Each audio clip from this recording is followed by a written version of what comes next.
So how, okay. Faha already mentioned and introduced about PDVL. So in short, PDVL is a study placement center, and we work with most of the UK university, and this include the very prestigious Russell groups and professional school like bar providers.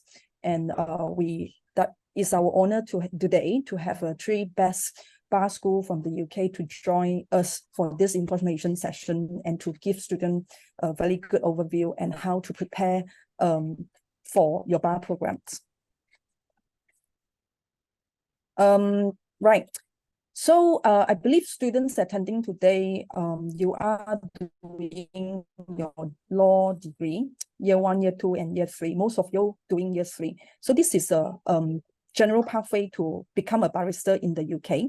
Student will need to study a vocational training program called a bar training course, or some other university called this as the bar professional training program. So it basically serving the same purpose. It's a recognized route to become a qualified person in Malaysia, and this is required legal professions qualifying board LPQB Malaysia. So no matter if you are doing the law degree, University of London, or the law transfer program, or the whole degree in the UK, the next practicing routes that the program that you need to take is BTC or BPC.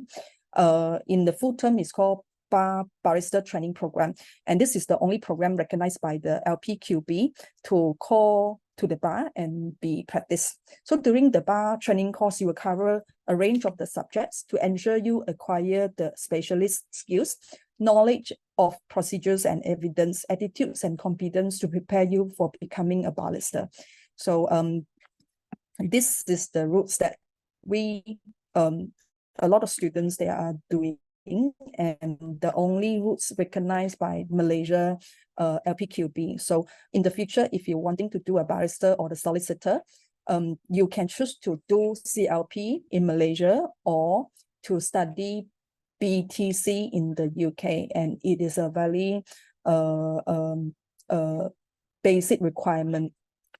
Okay. So the LPQB is the concept for Malaysia, and in the UK, we call BSB. So it's a Bar Standards Board. Under the Bar Standard Board's guidelines, students finishing the qualifying law degree, and you will need to apply to attend the vocational program, BTC. And these are the only 8 providers in the UK that can provide this training. So these are University of Law, BPP, Nottingham, Northumbria, Manchester Metropolitan, UWE, Cardiff University, and the City Law School. And all these bar providers are in England and one's in Wales. So you can see the location. It is in Newcastle, Leeds, Manchester, Liverpool, Nottingham, Birmingham, London, Bristol, and one of them is in Cardiff. Very honored to have 3 very high passing rates of the bar school joining us today. So I'm listing out an overview of the bar programs that they're providing, their location, the fees that you are expecting to pay, and the intakes they're offering. So this we're looking in general for the bar program, or you can, if you visit the website, you can find PG diploma. It's a postgraduate diploma program, or it comes with a master. So the location wise, University of Law and BBP, they're offering more centers, and Northumbria University is in Newcastle. The fee that you're looking to pay for a bar program, it depends on the location and also the cost, whether it is only bar or the bar with LLM. And the intakes is generally is in September. Okay. For student, if you wanting to if you wonder what is the difference between the bar postgraduate diploma or the bar with LLM, it's just basically a student completed the bar program will only receive the awards of PG Dip or postgraduate diploma But in comparisons with the bar with LLM, students who completed the compulsory parts of the vocational training, they can choose to study additional module, either complete the practice-focused dissertation or attend the legal project with real clients. Then they will assist the program and receive the LLM awards. Okay. So though not many bar providers in the UK, but how to choose the right bar school for yourself. These are the things that we encourage students to look at before applying. So the first is always the fees. So it may cost a lot for some families, and we advise students to work out the fees and the budget with your family. So the fee associated for the bar program is the university tuition fee and the living cost. In general, the living cost in London is the most expensive, and students are advised to budget £1,334 per month for living in London. And if you're living outside of London, that is, you're looking at about £1,000 per month. And the location where the university is located, whether the lifestyle, the bar school located can offer to you, and of course the living cost. These are the very important things to consider as well. And just now we mentioned about the bar or the bar with LLM. There are other things that students will need to consider as well. For example, the specialist subject that the university offering, the structure, assessment style, that these things can vary from one bar provider to another. So it's good that you can check through, or you can get this information from us so that we may advise you further. So I remember I got one student is very interested in doing the taxation, or the blockchain. So these are very spatial subject that we can check with the bar providers whether they could offer a very specific modules, or to give a support and guidance for students. So some bar school, they have a very extensive networks with the legal firms or law firms. Then that would be good for you to get the very hands-on experience as well. So or any legal experience opportunity during the program, that would be very helpful for you to secure the pupillage or getting the chambering in Malaysia. In generally, the entry criteria is the same for all the bar school, and this is strictly governed by the BSB as well. So in general, students will need to get a qualifying law degree and graduate with minimum 2-1. It's a second-class upper division. Or if you are not doing the law degree, you can complete a law conversion course and get 2-2 at least. So this is the very important. And student will also need to demonstrate very fluent in English as well, and looking at IELTS 7.5 overall and 7.5 in each of the component. And students will need to register and become a member of the Inns of Court. And pass the BCAT is no longer needed. It is abolished by the BSB back in 2020, July. So students applying to the bar program are no longer need to sit for the BCAT anymore. Just now we talked about the Inns of Courts. There are 4 Inns of Court. All of them are located in London. They are the professional non-academic society, and serving the purpose of connecting students and their members together. So this non-academic society provide the colleagues and educational activities to support bar students. So they also provide the use of library, lunching and dining facility, common rooms and garden. You must be the member of IN before you start the bar training course. In short, if you're not registered as a member before the start of the program, you cannot start the program.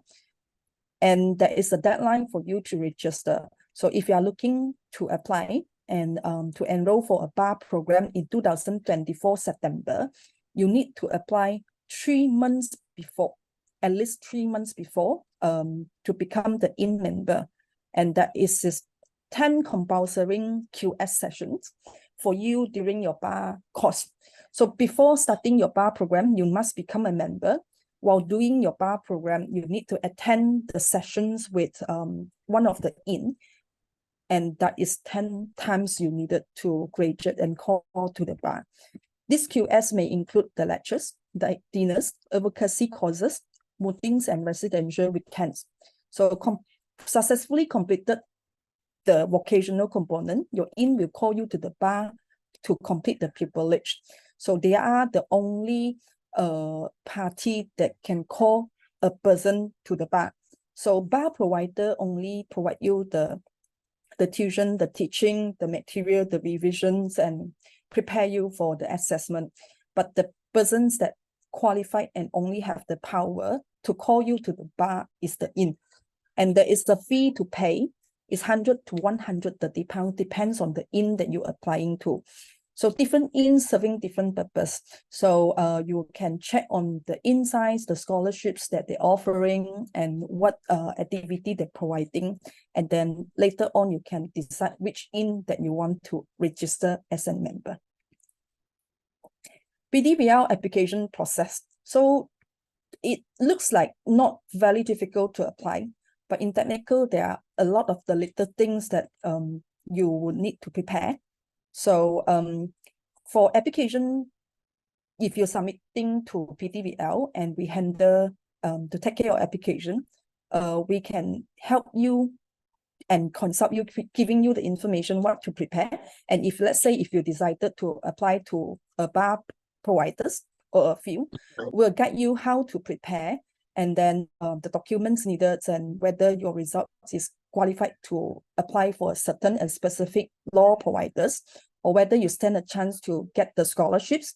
We will advise you accordingly. So let's say if you already decided which one to apply, then we will advise you the document needed.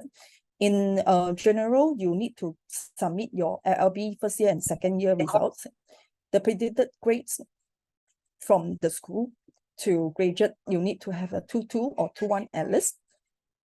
Certain bar school, they will require additional document. For example, a personal statement you need to submit, or a set of questions posted by the bar provider, and you need to answer accordingly. For example, if they ask for any mini privilege session you attended before, and you need to provide the CV or the relevant working experience, then you will need to put it into the written essay and submit accordingly. So also specific bar provider would host the interview for students. So in that case, you also need to attend, book a sessions, attend, we'll prepare you as well. English requirements. So let's say if you submit everything, the bar school come back to you that you need to sit for the IELTS, then we will help, we'll guide you how to sit for that, and what the score required, 7.5 overall, and each of the component. Some law school can accept other English equivalent as well. So in that case, if you're meeting one of the qualification, we can ask the bar providers to waive the English requirement. So it's not necessarily the case. PDVL officers services, we are having this pre-application, post-application, and the extra and offers to student. Pre-application part, we will take care and guide student how to apply.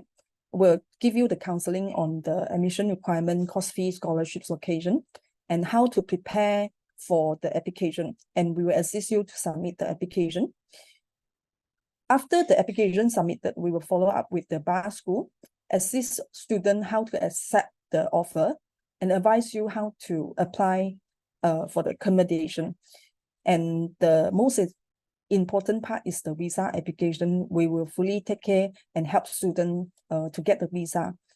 And apart from that, we have extensive network with alumni, legal professions as well. So in case students, they have any issue, they would like to get any extra support, we can give that extra as well.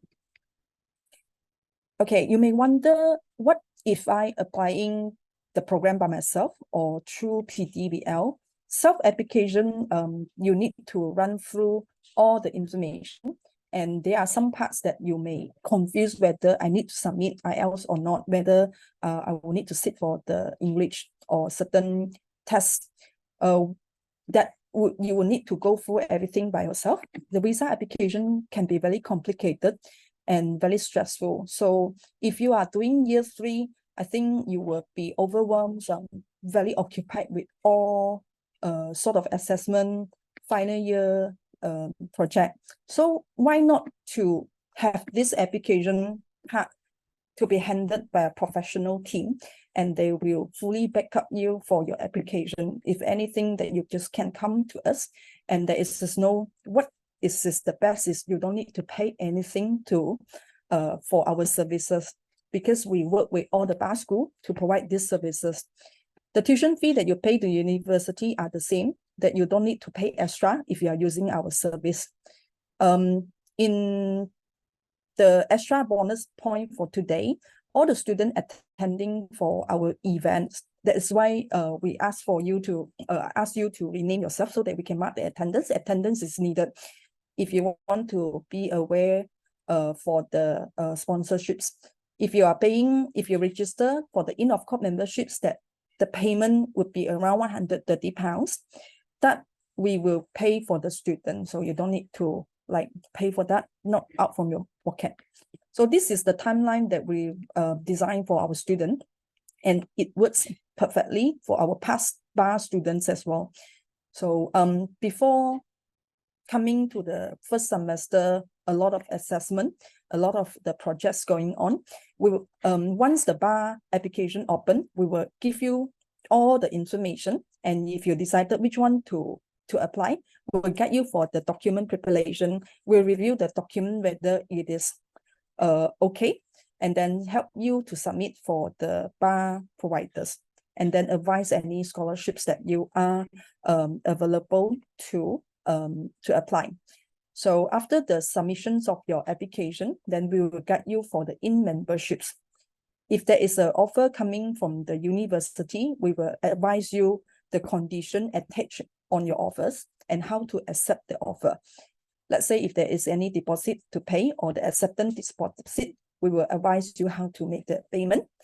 And accommodation, it is one of the hated thing for our student most of the time, because if you apply late, you cannot find the accommodation because you're not sure which bar provider will offer you the place. And then it always come to a very late time for students to sort out their accommodation. And then you may end up don't know where to find the accommodation. So if you're applying early, you can accept the offer earlier. Then you know that which city that you're going to study, and you can sort out and apply for the accommodation earlier. So most of the accommodation, student accommodation, if let's say if you're not meeting the offer at the end, the deposit that you pay for the accommodation can be refunded. So that's the thing that you can work on while waiting for your final year law degree results to come out. Not to wait until the second semester end. And then June and August, we arrange students for the TB screening and update your final results to get the unconditional offer. If there is an unconditional offer already, we'll advise you how much you need to pay to get the CAS. CAS is a visa letter needed for the for your visa application. And then later we will take care of your visa application, help you and to handle your visa application. And after you get your visa, we will help you for the flight booking. So September, you can then depart to UK to study. For the in-rebate, students attending the session today are eligible to get the sponsorships. And you will need to also submit all the documents to us before the 30th of November. Our service are recommended by students and also parents. So one of our students giving the review such as like this, I think this is very important to be aware.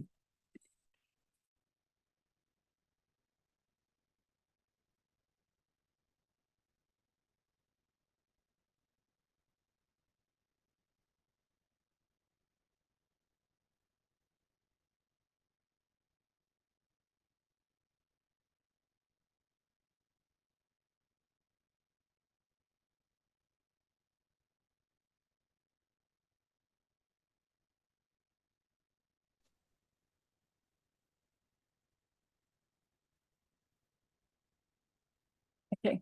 That's end for my sessions, and the next we would like to invite Northumbria University Law School Associate Professor Miss Emma to talk about the bar programs offered by Northumbria University.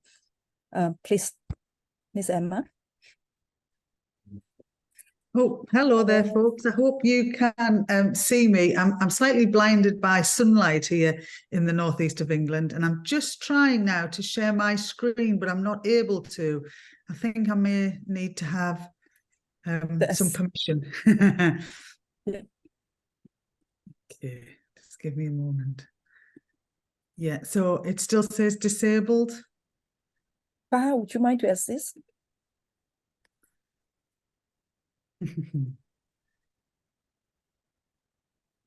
You need to present the slide, right? Yeah. Yes, but I'm not able to share the screen because the facility is disabled. Can you try again? Okay, let me do this. Yeah, I think we're making progress. I'll just reopen it.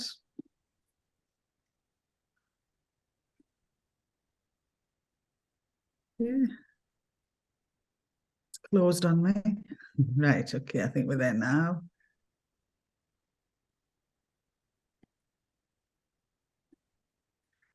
Yeah, slowly does it.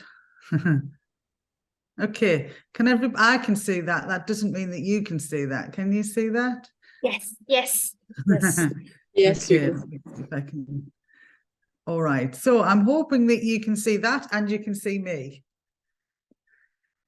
Still. Can see, yeah. Okay. Yes, I'm always very nervous about speaking to people hidden behind a presentation. It's so important that you are able to see who I am. So first of all, thank you for this very kind invitation to this event. I really do appreciate the opportunity to speak to you all, and I hope that I can provide some very useful information to the excellent information that you have been provided with so far. And welcome to a very sunny Newcastle. It is a delightful day here in Newcastle. We seem to be having summer all the way through till the end of October, which is fabulous. So my name is Emma Piasecki. I am a barrister. My background is as a criminal barrister, and I am in a set of chambers in Newcastle called New Park Court Chambers. And I practice in crime, and I'm now an academic member of those chambers. And I'm also an associate professor at Northumbria University. And just for information, my research area is in criminal evidence, particularly in expert evidence, and I do a lot of work with forensic scientists. So if or when you come along to Northumbria to do the bar course, particularly if you choose to do an LLM, you may be involved with the work that I do with forensic science as well as law. I've put my email address on the bottom there. It's just emma.piasecki@northumbria.ac.uk. Everybody is always very welcome to get in touch with me with any queries or questions that you have. No need to call me Miss Piasecki, much too complicated. Just go with Emma. Everybody at Northumbria knows who Emma in the law school is. So I'm going to take you through a little bit of information about our law school and a little bit of information about Newcastle. And if you have any questions, there will be lots of time for those at the end.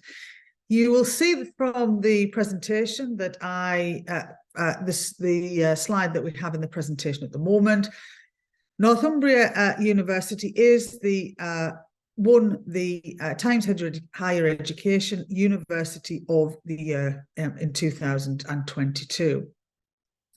Hold that in your mind, because quite rightly, as our host set out, there are a number of things that you have to take into account when you are deciding which bar course to choose, because it's a very, very important decision, one that will impact you for the rest of your career.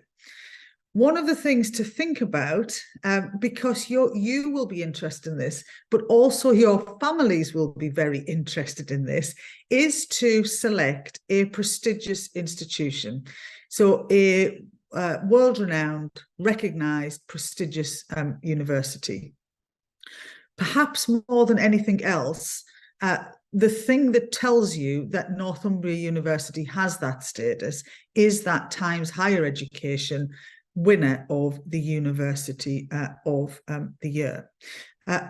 It is difficult to underestimate how significant that is, so please just do keep that in your mind as we consider the other matters that are very important to you when you consider where to do the bar course. So we're a very old but quite new university, so we trace our origins back to 1871, but we are a very modern outfit. And as a general statement, generally it is the more modern types of university that deliver the bar course. And the reason for that is very straightforward. It is a very practice-focused programme.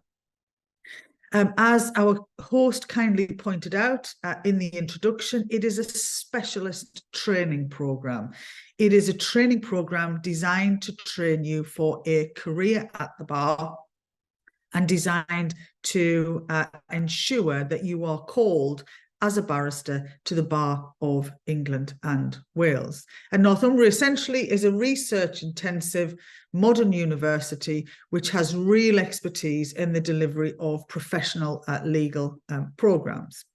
So we have campuses in Newcastle, London and Amsterdam, but were you to come to us, you would be coming to our campus in Newcastle. In addition to the University of the Year, there are various accolades, and I can pass these slides on so you can look at them in greater detail later.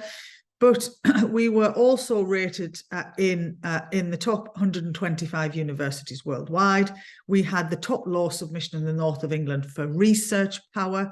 So we are a growing research university in terms of the work that we do. 2023 Research University of the Year and Modern University of the Year, and also the largest law school in the northeast of England. So in terms of prestige, that is where we are, and there is little doubt that we have excellent standing in that regard. So that is one thing, but it's not the most, in my view, it's not the most important thing, okay? It is very important that you satisfy yourself that you are going to a prestigious university. But then you also have to look at all of those matters that were introduced to you right at the beginning. Things like location, the programme, the people who teach at the bar school. All of those things are very important. So in terms of why Northumbria, why should we think about Northumbria? As I said, it's very modern. The facilities are very fancy. They are new facilities. There is a 70 million city centre campus recently built and currently being added to, where you will study. You will also have the opportunity, which is set out on the first of those bullet points there, to be involved in significant matters of research, if that is your wish, and that is always practice-focused research. And also on the bottom point there, you will have the opportunity to be involved in the Student Law Office. The Student Law Office is an option that you have were you to study the LLM with us at Northumbria Law School, and it basically means that you, as a student, will be working in a law office, a real life law office, advising and supporting clients in relation to their legal issues. And that Student Law Office has managed well over 7,000 cases now, and inquiries, and represented no less than 3,000 people. The work that occurs in the Student Law Office, it includes housing law, it includes criminal law, civil law, so whatever your area of interest, as well as training to be a professional at Northumbria University, you have the opportunity to act as one. So also to have a think about is the city to which you will be moving. Cost is incredibly important, and I'm very grateful to our hosts for pointing that out very early on. It is very, very significant. Generally, as a general rule, the further north you go, the less expensive things become. That is the general position. And therefore, we'll look in a moment. The fees at Northumbria are significantly less than elsewhere, but also it's a very economical city to live in. And that is important because while you are at university, you do also want to have a nice time. You want to have enough money left to be able to buy nice food, not cheap food. You do want to be able to go out with friends from time to time. And you do want that feeling of not having to worry so much about your money all of the time. So Newcastle has been consistently, repeatedly voted at #1 city for students. So you can see a number of accolades across the top of the screen there. So #1 city for student life, 5 out of the past 8 years. #1 destination in the world, that back in 2018. Best value student city. All of those accolades come to Newcastle largely because we are a university city. It's not an enormous city. It is not the kind of city that you will get lost in or feel lonely in, but it is a city that is big enough to house 2 universities. So in Newcastle, we have Northumbria University, and across the road, we have Newcastle University. Now, that is important for you because it means that you are surrounded by like-minded people. We have a hugely varied student population across the 2 universities. And it also means that every business in the city, every restaurant in the city, every small supermarket in the city is competing for the student pound. And what that means is that the prices generally for the kind of things that students spend their money on are very, very reasonable.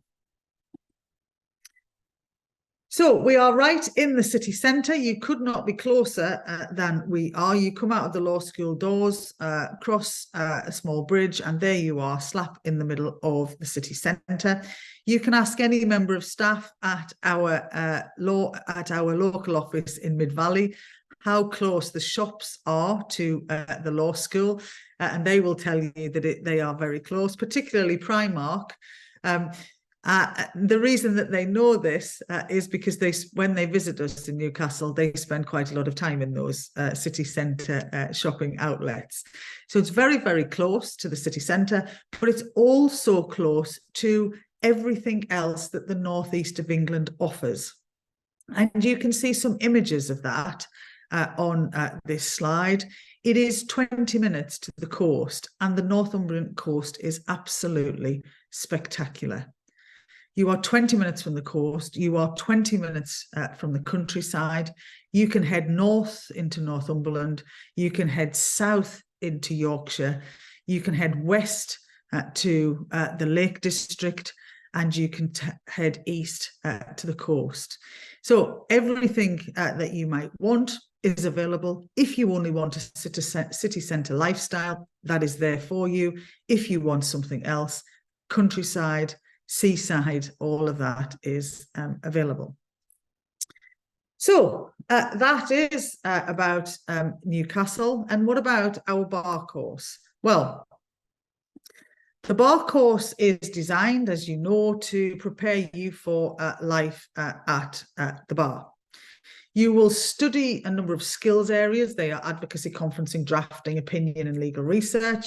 And you will study some knowledge areas, which are criminal litigation, civil litigation and professional ethics. One of the things to think about when you are comparing law schools and bar courses is how you study those things. Okay, the skills areas are exciting and terrifying in equal measure. All students get nervous about advocacy because it's a big deal. but that's okay because everybody else is terrified and we are here to support you in those areas. Or like you would expect an undergraduate degree, there is a lot to learn, there is a lot to remember, and those knowledge areas are the same across bar course providers. What is different is how you study the skills. And at Northumbria, we organise the skills into practice streams. So what does that mean? Well, there are 4 streams. There is family practice, civil, criminal, and professional practice and ethics. What that means is that at Northumbria, you do not study the skills necessary to be a barrister separately.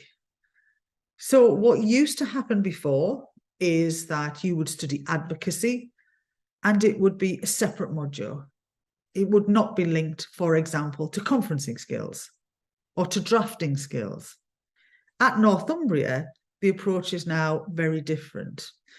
I led the development of the new programme, and I was very keen that your journey as a student would replicate your journey as a junior practitioner as much as possible. And what that means is that, for example, in the criminal professional practice module, you will be given a number of briefs, exactly like you would in practice. You will study that, and you will, in your class, have a conference with the client, for example. What does he say about the allegation? Does he have an explanation? Does he have an alibi? Can he give any evidence of that alibi? Okay. And the next session will be you conducting a piece of advocacy about that conference in that case. And you will make representations to the magistrate's court that the defendant ought to be granted bail. Okay, and you will follow that case. You will represent that same person to the conclusion of his case. And the conclusion of his case might be him pleading guilty and you mitigating on his behalf for a favourable sentence, or it might be a trial. But you will be involved in the case from start to finish. And the feedback from students is that they absolutely love that approach, because from the moment that they arrive, they feel like a barrister, which is the intention. On the knowledge side, all of the knowledge subject, you are fully supported on content and also fully supported with exam preparation sessions. We help you with the knowledge, but we also help you with how to deal with the exam. We also deliver at Northumbria University mediation training delivered by the Society of Mediators. This is an additional opportunity in addition to the standard bar course.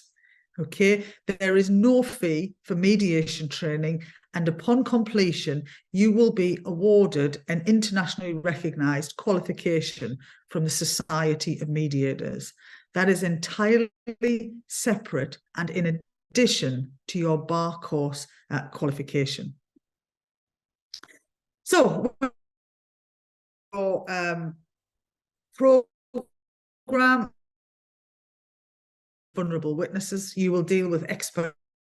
I will provide you with the opportunity to be involved with previous years. You've had the opportunity to examine scene of crime officers, so CSIs, fingerprint officers, fraud investigators. All of those opportunities will be available to you. We also deal with counter fraud, financial crime, practice management, all to make sure that you are ready for the job. Also, significant opportunities to build your profile, particularly with mentoring schemes and mock trial competitions. just an example from this past year, our mock trial law arbitration moot also won the award for Best Newcomer because the moot that they took part in, forgive me, was their first ever maritime law moot. They went on to win. They were essentially headhunted, picked up by a shipping firm as a result of this, appointed as a junior shipbroker, allocated to the Dubai office, and now are in practice as a junior shipbroker in that Dubai office and living the dream. So there is a picture of our building in the dark. My office is situated in that building, but because of our practice focus, we are very closely associated with the judiciary and barristers in Newcastle, and you will see them around the law school a lot, not least because you will be taught by a number of them. You will be taught by practicing barristers and sitting judges. This is a picture of our courtroom. It is an actual courtroom. So when one of the Newcastle courts was modernised, to its significant disadvantage, I have to say, we acquired the inside of that courtroom. This is what it looks like in situ in the law school. And that is where you will have the opportunity to conduct your advocacy training. So what have our external examiners in the past said? The facilities are second to none. They are truly outstanding. Resources are of the highest quality. And in the meeting with students, the students reported that the quality of teaching on the course was exceptional. And you won't be surprised that we take great pride in that being the view of our students. Now, it's all very well me telling you why I think Northumbria is great. You will say, well, Emma, of course you'll say that. You work there, don't you? Well, I do, but I wouldn't say it if it wasn't true. But just in case you aren't sure, I asked one of our bar course students, and this is what they said. It's high quality education, fantastic law campus and professional. High profile lecturers, most of them are practicing barristers, which means you are exposed to real life situations. The working strategy in Northumbria is very helpful. You have some early assessments, which means that you finish modules earlier and you can concentrate on other modules. And there is a lot of accommodation close to the university. Now, I know from the many, many times that I have visited students in Malaysia that the closeness of accommodation to the campus is incredibly important. And I can tell you that there is lots of it. There is lots of university and private accommodation very, very close to campus. When I look out of my window on a morning, I see students walking towards the campus from every direction. So you need not worry about that. How do you study at Northumbria? Well, Northumbria University has the broadest range of modes of study of any AET or any provider of the bar course. But the ones that are of interest to you there are two. One is the one-year full-time bar course, and that is the PG DIP, which was set out at the beginning. Okay, so that is called the bar course. Or you have the bar course LLM, which is a master's version of the same program. Now, as was pointed out by our host right at the very beginning, one of the things to think about is whether or not the bar course provider that you are thinking about offers an LLM. And the short answer to that at Northumbria is yes. The additional piece of information that you really need to bear in mind is that at Northumbria, there is no added fee for undertaking the LLM. The bar course and the LLM are exactly the same fee, which your research will tell you is very unusual. What is the difference? Well, essentially, there is an additional element to undertake for the LLM. you can do an additional dissertation, or you can be involved in the student law office. That is the law office where you will act as a lawyer that I mentioned right at the very beginning. Okay? And you can make a decision whether you'd like to do the LLM or the standard bar course. It is entirely a matter for you. So what are those fees? Those fees are 12,300. One of the very, very important points to make and for you to note, and I would write this down and underline it, is that includes everything. There are no additional fees of any description. They are also equal fees for international students. Domestic and international students pay exactly the same fee.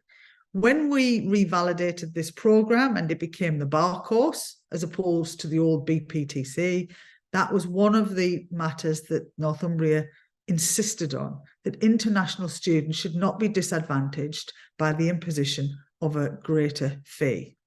So it's £12,300 and not a penny more. There is no extra fee for the LLM. There is no extra fee for undertaking the mediation qualification.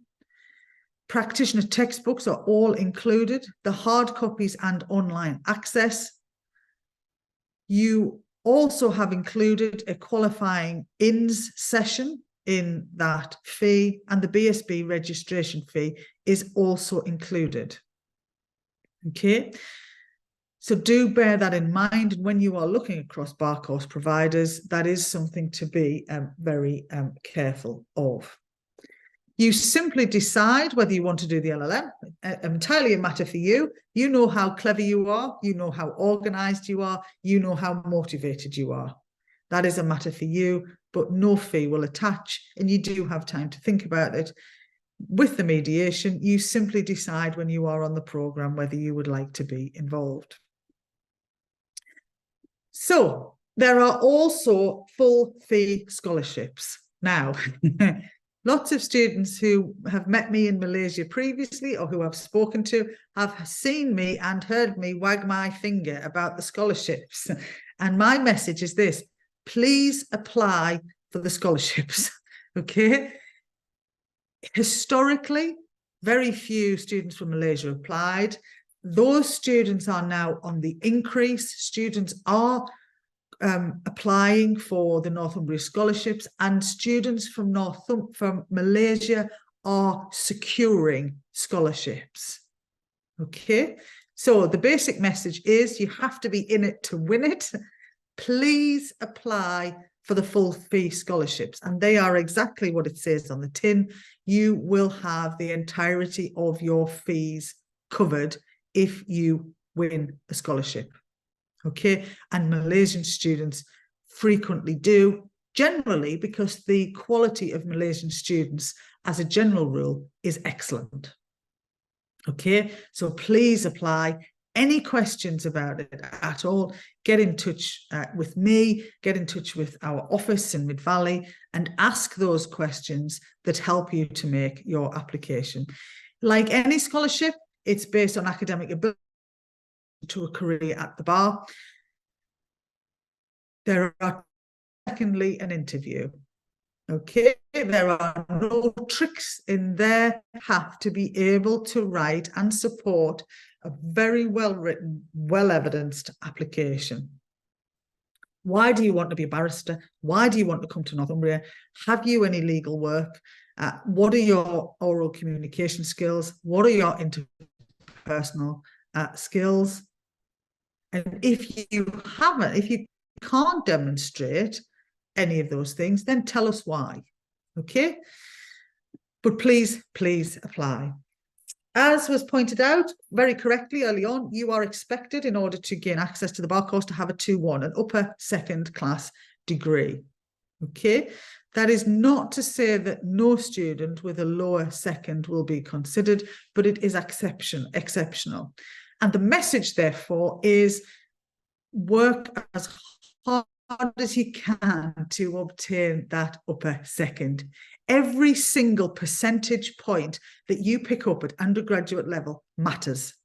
Okay, You also need to be a member of the IN, as you already know from that excellent introduction. You also need to be fluent in English, so you need to be equivalent to 7.5 in IELTS. But please note, you do not have to take an IELTS test at Northumbria unless we have any concerns about English language. Okay? And generally, students from Malaysia have excellent English language. Okay, so it is very unusual that you are asked to go to the cost and the inconvenience of an IELTS test. Okay, your evidence will be, your English language will be evidence, which should be well written. Any concerns, we might ask for an interview. You're not to worry. Generally, to assure ourselves English is of the correct standard. It's not a test about which you should particularly worry. Okay? And it's often the case that I've met a lot of students who apply to Northumbria in any event, and I am able to comment upon whether or not your English language is equivalent. But generally, as a rule, we have no difficulty with the English language of students from Malaysia, so try not to worry about that. So, in theory, the application deadline is June 2024, but do not leave it like that late, okay? As that timeline set out very helpfully earlier on, and I would encourage you to stick with that timeline, cooperate with that timeline. There is a reason it has been presented to you this morning, and that is because it makes perfect sense, okay? The sooner you do everything, the better. I can say it is very unlikely that we will be offering places by June 2024. And if we did, the chances are that you wouldn't get here in time in any event. So the sooner the better. Get your application in early. Certainly you should have that application in before the scholarship deadline. And also bear in mind, the sooner that you apply and accept your place, the sooner accommodation will be allocated to you. The sooner, the better, okay? And I'm sure our hosts today will agree with me, but they can correct me if I'm wrong. But the sooner you get your accommodation sorted, the easier and happier your life will be. Yeah, okay. Keep in mind that you can only focus on your final exams and preparing for the final project. So if you can get before the final exams, really headache periods, a lot of our students accepted in the first semester or before the first semester ends, so that they can really be less stressful. Yes, yeah. I could not agree more. So please, please take the lead from PDVL. They know what it is that they are talking about, and they are exactly right. Get your applications in early. Ask your questions that you need to ask early. Get the support that you need to get early, and get it put to bed. Okay? It's much, much simpler all round. And so the scholarship deadline is March 2024. There is never an extension to that, because it is relatively accommodating. As I've said, you should be all well in order by then. But an advice deadline, well, there's none. Okay, start asking questions as soon as possible. Get in touch whenever you like, whether that is with me, whether it is with PDVL. They will be able to assist you. We have a number of students who have come to us at Northumbria via PDVL or with our regional office up at Mid-Valley, who are genuine experts. So please do get in touch. In terms of your application, nothing new here, and I'm sure PDVL will tell you the same. Every percentage of undergraduate counts, which is even more of a reason why you should have your bar course applications and accommodation in order before you have to focus on your exams. Make sure it's well drafted. Make sure it's to the point. Make sure your referees are appropriate. You are likely to be given an offer without an interview if your application is good enough. Okay, but if you are invited to interview, you don't have to have a fit. It's not something to panic about. It means that we are interested in you, but need to know more before we go any further. So applications can be direct, can be with the support of PDVL. And as I've said, we have a number of students who have come to us with the support, the excellent support of PDVL. And with any luck, I might just see you quite soon. I'm not entirely sure what that image there is. Maybe it's me and you dancing on the first day of the bar course, now that you've safely arrived in Newcastle. But hopefully we will see some of these smiles also. So does anybody have questions? I think we have time for questions.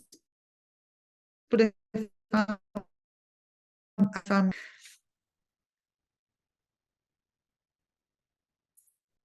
you need not be shy.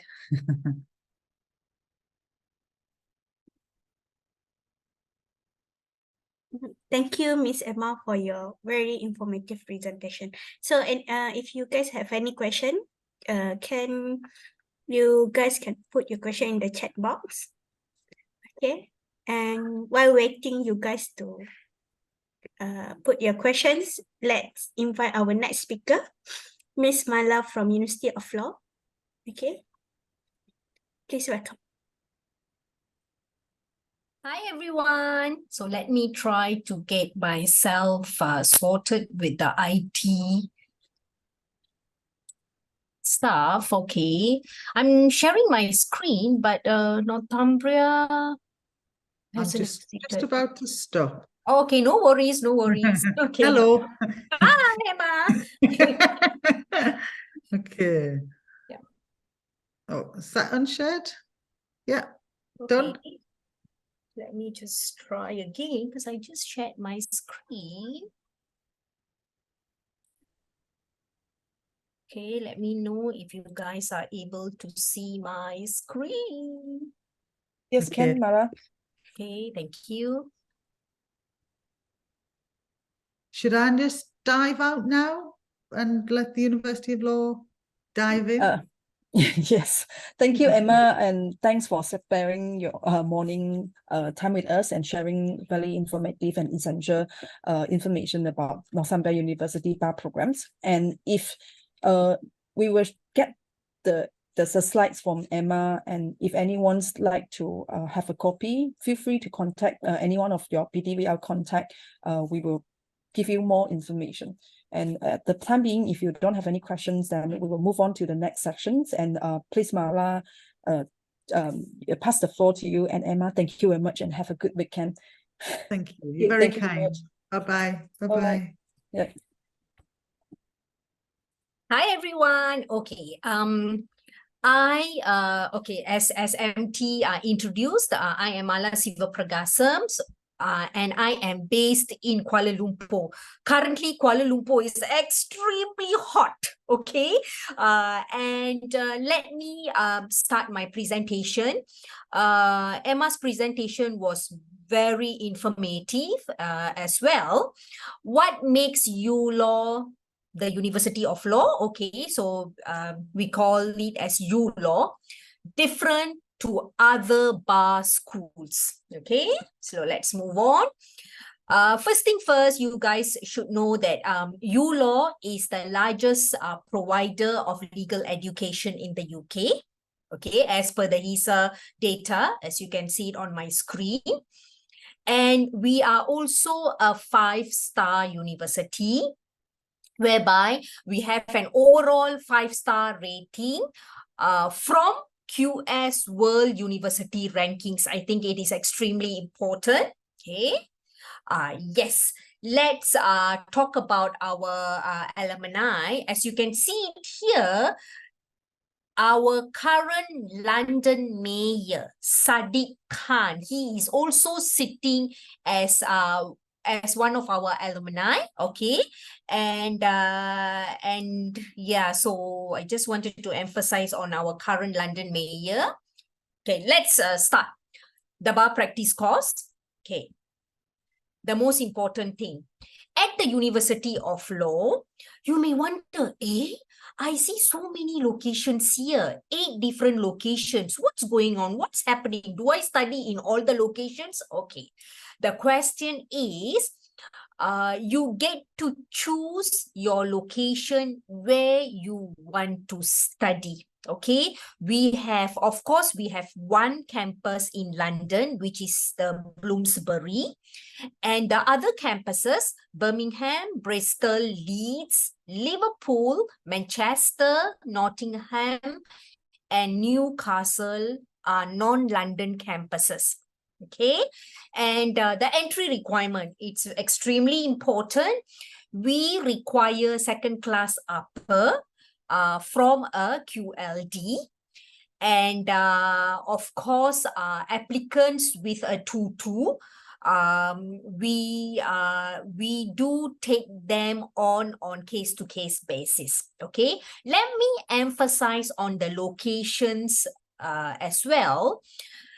As you can see it on my screen, Liverpool and Newcastle, it is held at the university campuses.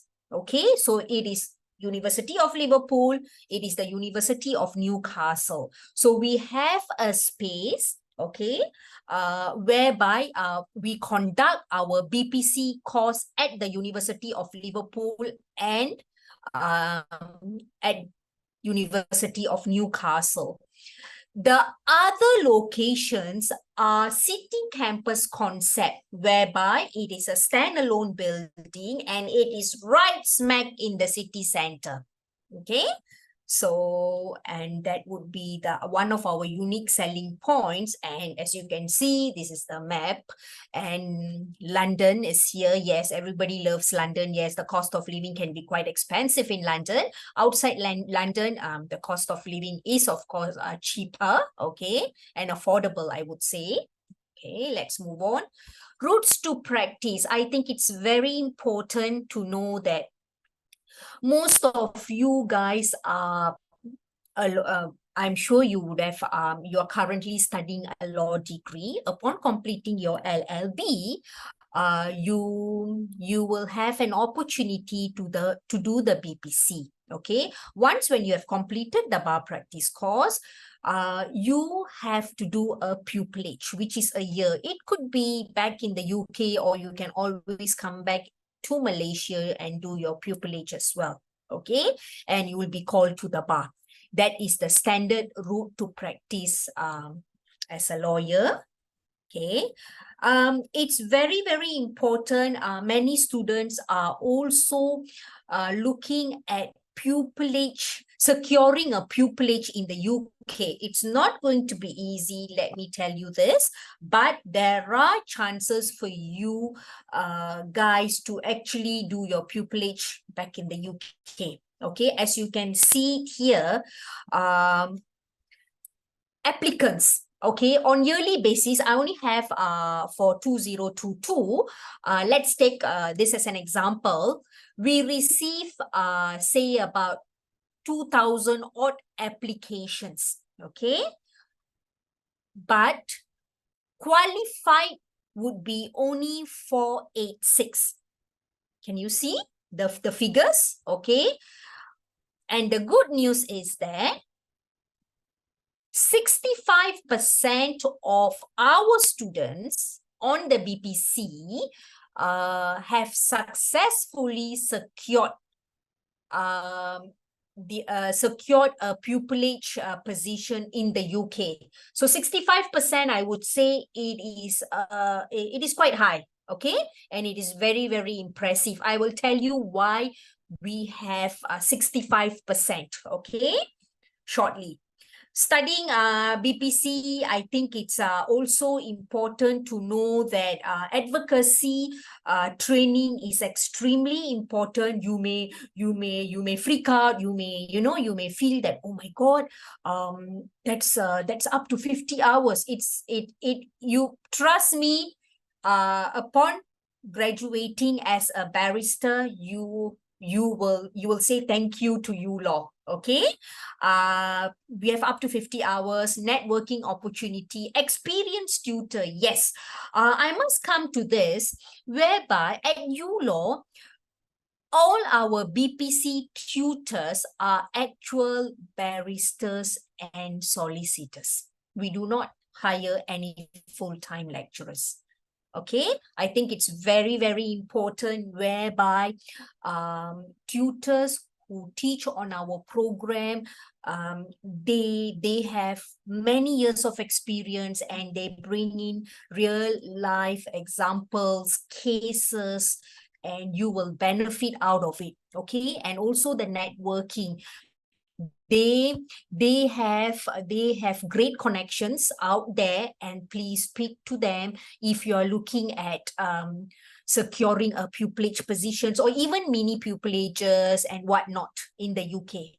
Okay, career support, I would say you may wonder, career support. Yes, but we have 8 different locations.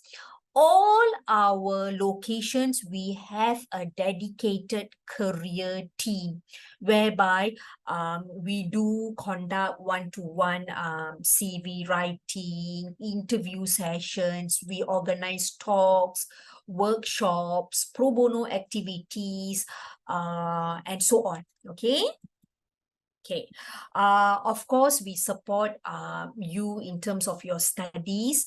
The fees, materials are included. Okay, small class size as well. Okay, it is extremely important when you are doing the bar course. You want to join a university which has a small class size, experienced tutors, which ULaw has, and we have incredible career team back in the UK. Okay, and open door policy as well. It's important, yeah. Okay, let's move on. Employability services, which I mentioned to you on our career support team. And they organize all sorts of activities and events. I would suggest, as soon as you start the bar course, please speak to them and look out for opportunities. Okay, do not wait till the last minute. Why study the bar course at the University of Law? I'm just emphasizing this again. We offer up to 50 hours of advocacy skills. As I mentioned, it is taught by qualified practitioners. Okay, we are the only bar provider which requires all students to undergo a selection event. You may wonder, what is selection event? Let me come to that later. Unique Advocacy Committee, you get an opportunity to participate in events. Okay, dedicated careers team, I think it's extremely important to help you prepare for pupillage applications, or even they will also arrange mock interviews and so on. Okay, in terms of the subjects, I would say most bar schools, they have similar subjects, okay, which we have divided into knowledge areas and the core skills. Under the sections core skills, advocacy is extremely important. Not to worry, we have up to 50 hours of advocacy trainings for the students, okay? Okay, you may wonder, we have the BPC and also BPC LLM, okay? So, which is also a great opportunity for you guys to actually attain an LLM while studying the bar professional course, okay? At the University of Law, we offer 3 BPC LLM pathways, which are optional modules. It can be boring because you get to choose 2 optional modules. Dissertation, I have been observing girls are more into dissertations. I would say they are more hardworking. Oops, sorry, boys. Okay. And we have pro bono, which is extremely exciting, and it is becoming popular among Malaysians. Okay. And let me quickly brief on our LLM pathways. Optional modules, you get to choose 2 modules from a wide range of options, okay? As you can see, these are the options. Oh my God, there are so many options here, but you get to choose 2 optional modules, okay?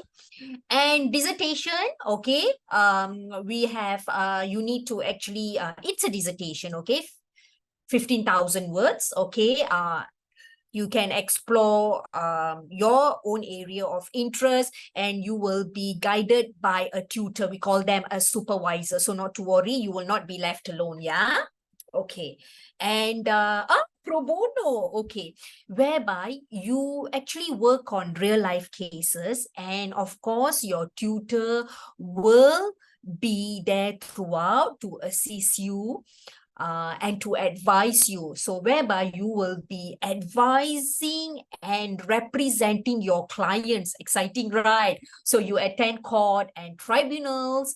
Of course, you get to gain work experience. Okay, let's move on. Further opportunities, which I mentioned, you get to participate in events like mock trials, competitions. As you can see, we have various competitions as well listed here. Okay. What do I need to do before I start the bar course? Okay, you need to apply directly to a bar provider via their websites. Okay, but of course PDVL is there to assist you on this. Okay, they are the expert. Okay, please look for them. You need to join one of the Inns of Court. It's a lifetime membership, and you may want to also consider undertaking work experience such as mini pupillages, mooting, advocacy, anything, competitions, and so on. Okay. The Inns of Court, yes. You may wonder, oh my God, there are 4 Inns of Court. How do I make a decision? Okay, there are Middle Temple, Lincoln's Inn, Gray's Inn, and Inner Temple. Lincoln's Inn is popular among Malaysians, okay, and they are the largest as well. Okay, you need to do your own research and decide which inns you want to become a member. Okay, Gray's Inn is the smallest. We also have the Middle Temple and the Inner Temple. Okay, and I've provided the link as well for you to find out further. Okay, look at the Inns of Court, so beautiful. Okay, I miss the UK. Okay, the role of inns. Okay, you are required to actually attend qualifying sessions, mooting competitions, residential events, call nights, marshalling, and so on. Okay, there are face-to-face and also online. So my recommendation is that please try to attend some face-to-face sessions as well, because it is extremely important. Okay. Inns of Court, they do provide scholarships. So I would suggest to go to individual Inns of Court to find out more information about the scholarships as well. Okay, the most important thing, the intakes. You may wonder, hey, you know, as 8 different intakes. 8 different locations. But intakes, what about their intakes? September intake is our biggest intake. All campuses, 8 different locations, as you can see from my screen. We have the January intake. We also have the June intake. Please remember the January and the June intakes, we only offer at 3 different locations, which are Birmingham, Leeds, and London. Okay.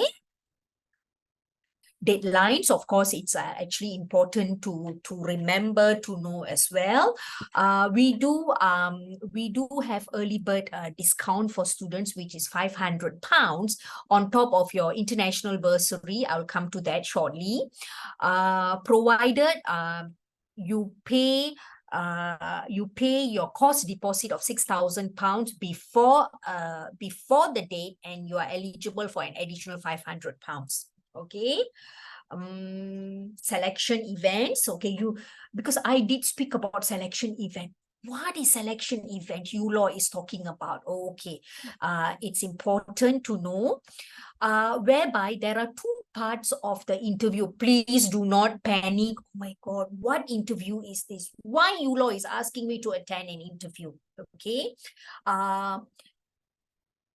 Part one is the advocacy exercise, whereby you will be competing for the advocacy scholarship, which is up to 50%, 50. If you don't do well in part one, don't worry, take it as an exercise, okay? Whereby 40 minutes to prepare a plea in mitigation, you will be given the case. Okay, everything is conducted online. You need to present it in front of one of the BPC tutors. It's just 5 minutes. Part two is the most important part, whereby it's an interview, 10 minutes interviewed by a BPC tutor. Okay, you may wonder what the BPC tutor is going to ask me. Okay. How do you benefit? As you can see here, we are looking at high caliber of students. Okay. Our class sizes are relatively small. Okay. You also get to participate in the future pupil program, meet the tutors. You get to meet your tutors online as well.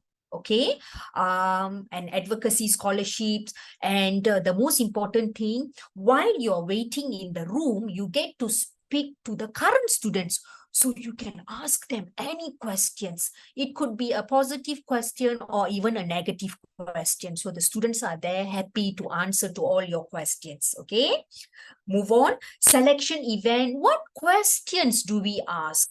Okay, very basic questions, no right or wrong answer. As a law student, I'm sure students are capable to actually speak out. Okay, why do you want to be a lawyer? It's a very easy and standard question. What qualification should you have a barrister? You know, as a barrister, what qualification you should have? Why do you want to be a solicitor and not a barrister? Or maybe why do you want to be a barrister and not a solicitor? Okay, move on. They may also ask legal knowledge, and they want to test your legal knowledge and understanding. What would you change one law, and what would it be and why? Okay, so I think you guys can speak about this and no issues at all, because you guys are currently a law student. Okay, ability to think on your feet. Okay, as you can see here, I'm just giving you an example. How would you describe the color blue to someone who is blind? Okay, no right or wrong answer. So the way you actually justify. Okay, move on. We also would want to know your strengths in the past, your greatest achievement, and your determination, and so on. Yeah. Okay. Let's move on to the course fee, which is also important. Okay, as you can see here, London campuses. Okay, London campus, I would say, because we only offer at Bloomsbury.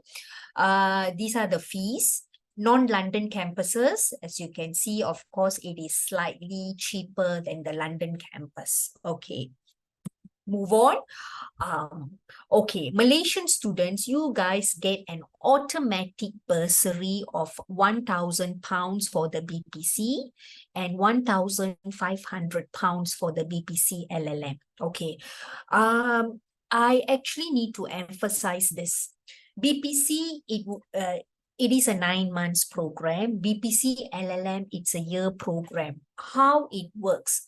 Upon completing your BPC modules, okay, except for pro bono, optional modules and dissertation, you will be focusing your LLM pathway upon completing your BPC modules.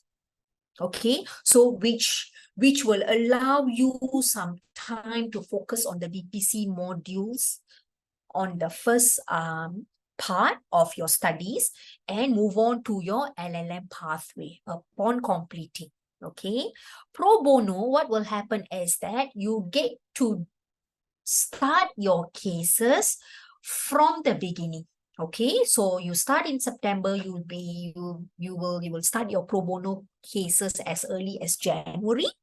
Okay, and it will run throughout. Okay, funding options, of course, we have so many funding options for the students. Okay, as I mentioned, Inns of Court scholarships, you need to go to the individual website to check it out. Okay, we do have Malaysian scholarship. Last year we provided to 4 students, which is up to 50% reduction in fees. Okay, so that's a very good deal. You guys get an international bursary, which could be 1,000 to 1,500 pounds. Early bird discount, £500. We do have advocacy scholarship, which is up to 50%, how well you do in your selection event. And on top of that, the Malaysian scholarship. Okay. And for more information, of course, you can go to our website to check it out. But of course, MT is there, and then PDVL is able to advise you further. Okay. And do you guys have any questions?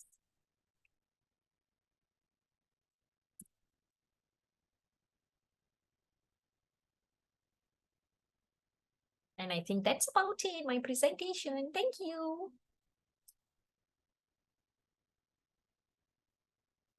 Thank you. Thank you. Thank you, Mara. And we very honored to have a University of Law, Miss Mala, together with us today. And if you have any questions, feel free to let us know, PDVL, then we can help you to get further information. And as well, if you wish to have a copy for the presentation slides, we can also share it with you later on after we get it from Mala. And the next, I would like to introduce Miss Maggie, and she's from BBP University, another biggest law providers, law profession courses providers in the UK. Maggie, I'd like to pass the session to you now. Thank you. Thank you, MT. Thank you, Mala. Hello, Mala. Hi. Hi, thank you, MT. Thanks for today. Hi, everyone. Nice to meet you. And I'm Maggie from BBP University. So let me share my screen. Just hold on a second.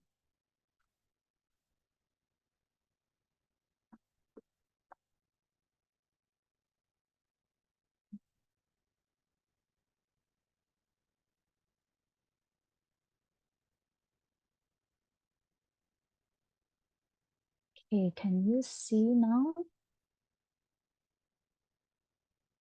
Yes, Maggie, we can see the slides. Okay, so let me just press it. Yep. So normally for students, after you completed your LLB, so the next step that what you'll be doing will be exploring the barrister training course, or for some of the Malaysian, maybe perhaps you might interested in doing CLP, or maybe perhaps the bar course. Okay, so for BBP, we actually name our barrister course barrister training course, which is BP barrister training course, BTC. Previously, we actually named them BPTC, but now we have actually changed to a name where we call it barrister training course. So different providers will have different names. Like I think earlier Mala mentioned that their course is BPC, but for BBP, we actually call it like barrister training course. So just to introduce you a little bit on BBP, maybe some of you might be asking like MT, what is BBP and what is BBP's full name? Basically, BBP is not an acronym. It's actually from these 3 founders, Mr. Bradley, Mr. Price, and Mr. Pryor. So these are the 3 gentlemen or the founders of BBP. So yeah, just to introduce you a little bit. BPP University was founded like in 1976, and we are actually a professional university for a career-focused student. The courses are all actually taught by the professional, where if you take our barrister training course, likely your tutors or your lecturers, they are actually barrister or solicitor themselves. So at the moment, we have about like 11,000 students from 100 countries, and we have a total of like 13 study centers in 8 locations, where we have London, Abingdon, Birmingham, Bristol, Cambridge, Leeds, Liverpool, and also Manchester. So the one that I have highlighted, which is London, Birmingham, Bristol, Leeds, and also Manchester, is actually our main location to study the barrister training course. So at the moment, BPP is actually focusing like in law, technology, accounting, and business. Or lastly, will be health and nurses program only. So our program is not big. I mean, we do not have a lot of programs, but in BPP itself. But the courses that we actually run is all on the professional courses. Okay, so at the moment, we have about 70% of all full-time students, and around 84% of them, they are actually on postgraduate courses. So as for our law school, BPP Law School has been established like for quite a long time, almost what we have started like BPP. So with over 30 years of experience like delivering all the professional law courses, we actually work very closely with all the influential law firms like in the UK. And the most important is we actually like train most of the law firms trainees with us. So we actually educate around we educate all the professionals within all the 5 magic circle. What is the magic circle? Basically, the magic circle is like the top 5 law firms like in the UK itself. Yeah. So we are the most preferred by the 150 organization, which includes like the professional law firms and also for the pro bono projects as well. And our pro bono center is actually an award-winning pro bono center, where the students can actually help on the practical legal works experience by working with the real clients. Yeah. So we actually have like a specialist career service team to which all the students is actually accessible from the moment that you join us, like taking up the course. And upon the completion of your course, you can actually still access to them in order for them to assist you to look for maybe perhaps like your working experience or things that you may need before you go for an interview. They will be more than happy to help you on this. So these are mainly our clients and our partners that we have been working very closely with in the UK itself. So what is the barrister training course that is offered by BPP? We actually separate it into like semester 1 and also semester 2, where the students can actually learn everything from the classroom to the courtroom. All right. So basically, these are the modules that you'll be doing, where we actually integrate the knowledge and the skill throughout the entire program.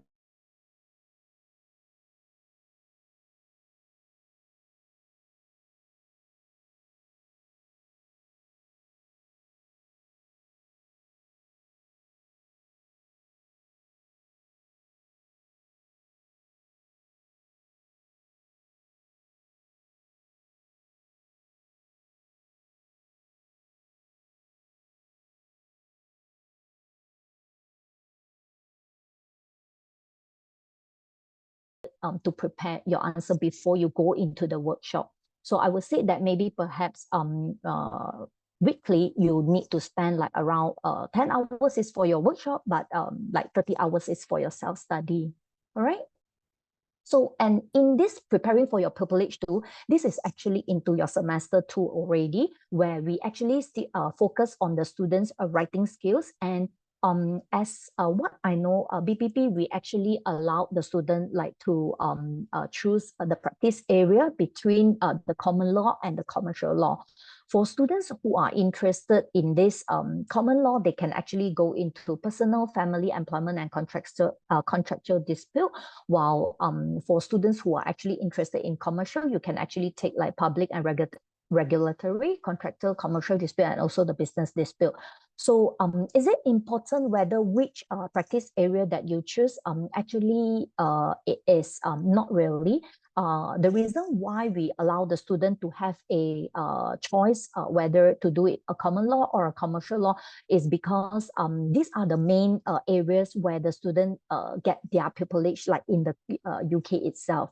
So why we offer this to the student is because previously when we offer our BPTC course, we actually have all these as like an elective for our student to choose when they are in their final semester.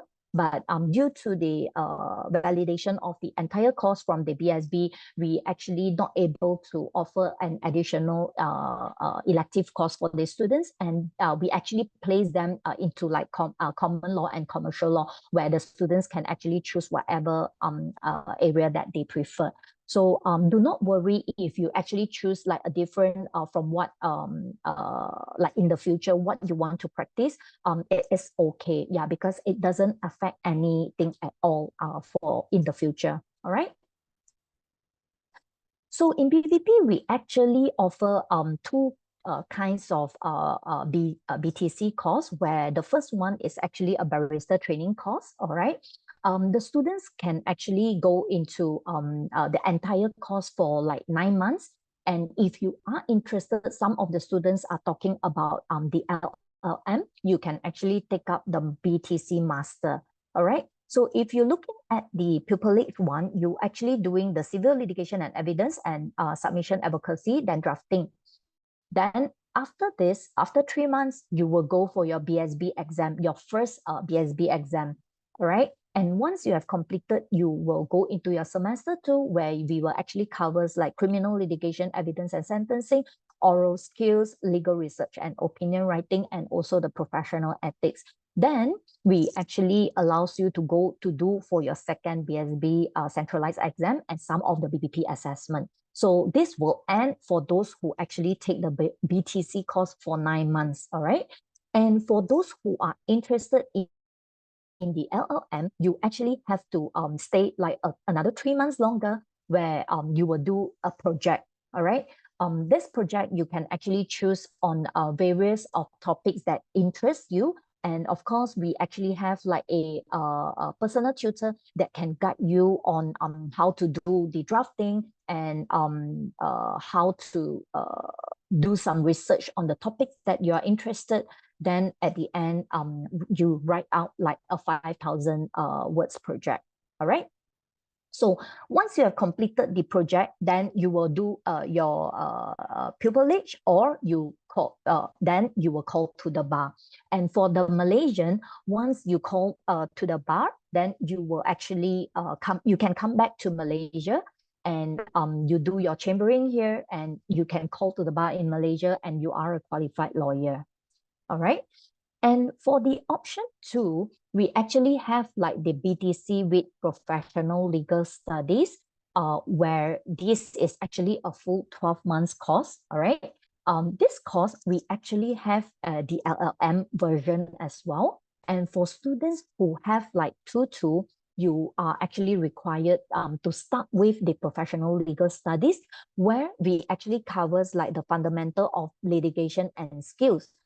They actually have like an additional semester before you actually start your main BTC course. All right. So for the students who actually need the professional legal studies, you will actually covers like dispute resolution, criminal law and practice, and also the foundation of legal skills. All right. You will actually covers like 3 modules. Okay. And you will sit for 2 BPP assessment, where dispute and also the criminal law, you will sit for the BPP assessment. Then once you pass the BPP assessment, then you will proceed into your main BTC course semester 1 and BSB exam, then semester 2. Then you will complete your entire program. For those who are interested to take the LLM version, you will actually start your project at the same time together with the fundamental of litigation skills, where during this period of time, which is when you are quite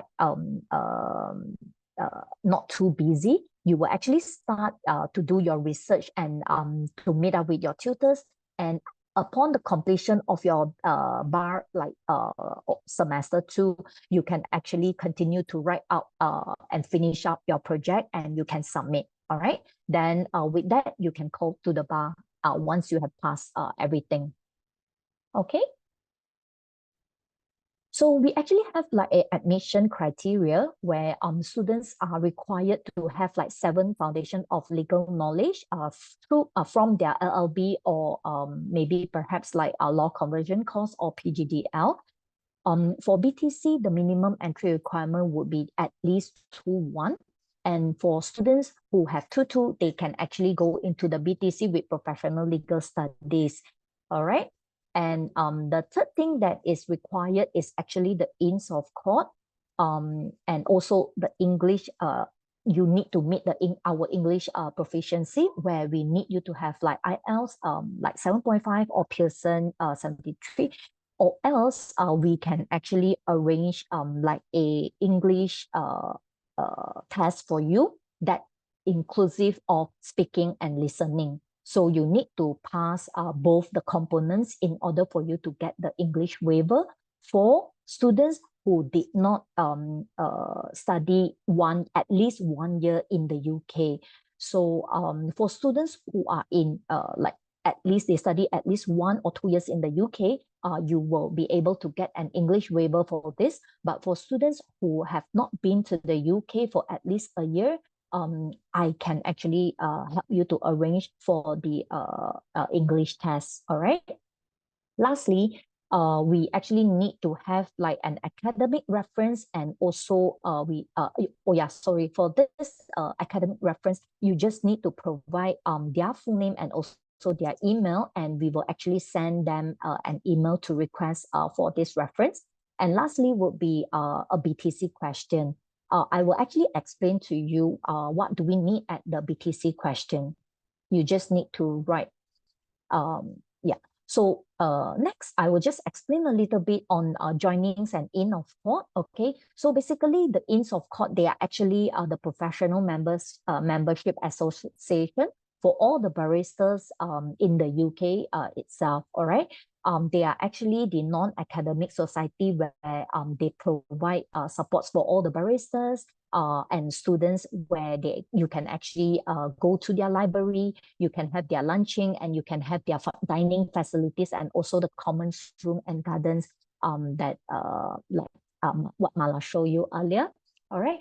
So actually, there are 4 inns of court where you can choose. There are Lincoln's Inn, Gray's Inn, Inner Temple, and Middle Temple. It doesn't matter which inn that you choose, but you can actually search them out through their website. And if you feel that you like that particular inns, or you heard from your seniors or your lecturer, you can actually choose them based on your preference. Okay.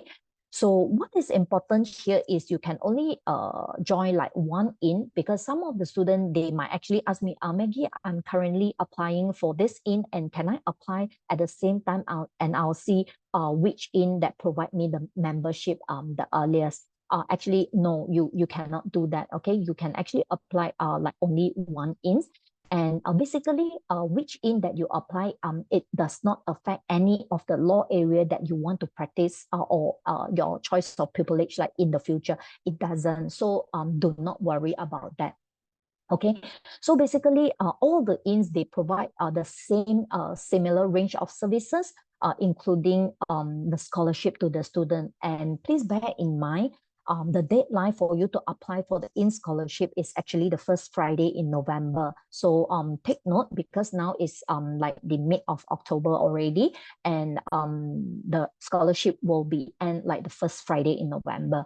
And you can actually apply directly to your chosen inn membership through their website. And the deadline for you to apply to the inn is before 12 weeks before the prior to the start of your BTC. So please do not forget to apply for your ins of court, because all the bar providers, if you do not have your ins membership, we are not able to issue the cards to you. So you need to have them. All right. So for the BTC question that I mentioned earlier, it looks something similar to the personal statement. Like for example, like we actually have like 6 questions. And the first one would be like, which program are you applying? You can actually write like you're applying for the BTC or BTC LLM, or the BTC PLS, the professional legal skills, or the BTC PLS with master. So what are the primary reasons for wishing to qualify as a barrister? You just have to write, and what are the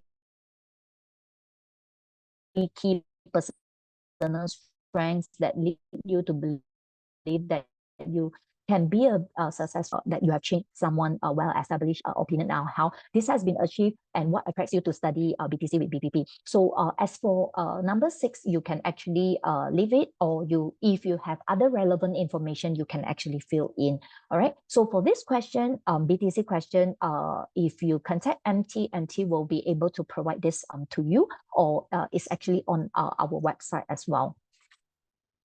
And for the application process, you just need to prepare all the required documents, such as your academic documents, and also our application form, and also the BTC question, and you can actually pass it to MT or to PDVL staff. Then you can submit your application to them. And at the moment, the application for the January 2024 is open. And for the September 2024, likely we will open in November. All right. So I would say that if any of the students who you are currently doing your final year, please, if you would like to go and to go for the September 2024, please apply it by November, so that we do not disturb you during your exam month or your assignment month. All right. So it will be on rolling application process. So the earlier you apply, the sooner you can secure your place like in BPP. We do not have a deadline. And if let's say you need to apply like only in July 2024, if the class line is near, then maybe perhaps we will defer you to the, if you can't make it, then we will defer you to January 2025. All right. So why do you choose BPP for a bar course? The first one is actually, we actually separate both the centralized assessment, and if you can remember what I showed you earlier, they actually have like a semester 1 and also semester 2 where we have civil litigation, and the semester 2 we actually have like criminal litigation. All right. So these are actually the 2 main BSB centralized exam for all the students. And the second one is actually in BPP, we integrate the knowledge and the skills together. Like what I explained to you earlier, we do not separate like the theory and the practical part. We will make sure that the students have the knowledge and the skills together, so that you'll be able to know what to do, and you do not miss it. All right. And the next one, we actually have like a small groups for the advocacy class, where the advocacy and conference max is actually 5 of them. All right. We promise to all the students that the maximum is 5 only. All right. And BPP, we have this special where the drafting and also the opinion writing and legal research both are taught like inside the common law and the commercial law case study. So like if you can remember what I show you on our semester 2, you can actually choose like the common law or the commercial law. So basically drafting, opinion writing and legal research both are taught in this area, practice area. Next, we actually have like case study based on real cases. BPP, we actually use like a platform it's like a real law firm where we actually ask the student to log in. We call them a virtual practice area where the students can actually log in and you read all the real cases there, and you actually have to think about it and also know what to do, and the students will actually do the discussion in your advocacy class. All right. So BPP, we actually have like secure like more privileges in barrister chamber than any other providers. And besides that, we also have like award-winning pro bono center in BPP itself. We specialize like in law career services and career guarantee for our students. And lastly, we actually have like a bar specific scholarship and law for the law schools students, where it's also available for all the international students. So BPP University School, we actually committed to like 1.25 million to scholarship like in 2023 to 2024, where the students have been actually recognized for an advocacy skills. And if students who are interested to submit and to get the advocacy scholarship, right, you are actually required to submit a video. Then you will be able or entitled for the scholarship. For the advocacy scholarship. All right. Besides the advocacy scholarship, we actually have like career commitment, pro bono, academic excellence, overcoming personal challenges, hardship, leadership, and also social mobility. So these are the scholarship that we have. And for students who are interested to apply for any scholarship, you can actually go into our website once you have received your offer. Okay. So BPP, we actually have like a career guarantee for all our students. If you don't secure your privilege within 6 months of completing your BTC studies, our career guarantee promise means you'll be able to study our SQE1 preparation course and also the career boost package. This package includes like a valuable employability courses free of charge, where they actually covers like the negotiating skills, influencing skills, practical networking, handling difficult conversation with ease and confidence. All right. So this is what we have. And at the moment, this is our tuition fees for January 24 intakes. We actually have students, and location would be like London, Birmingham, and Manchester. And they actually have like BTC or BTC Master. If you cannot remember all these price, it doesn't matter. You can just check with MT later on. All right. Okay. So yeah, that's all. Anything you can contact me. Yep. Or you can actually speak to MT. Sure. So let me just stop the sharing the screen, and yeah. Okay. Yep. So any of you have any students or any questions that you want to ask me? Thank you so much, Miss Maggie, for your sharing. No problem. Hi, Fahar. Hello. So is there any questions from you guys regarding BPP University? You can actually unmute yourself, and if you don't feel comfortable, you can actually type it in the chat box. Then we can answer accordingly. Yeah.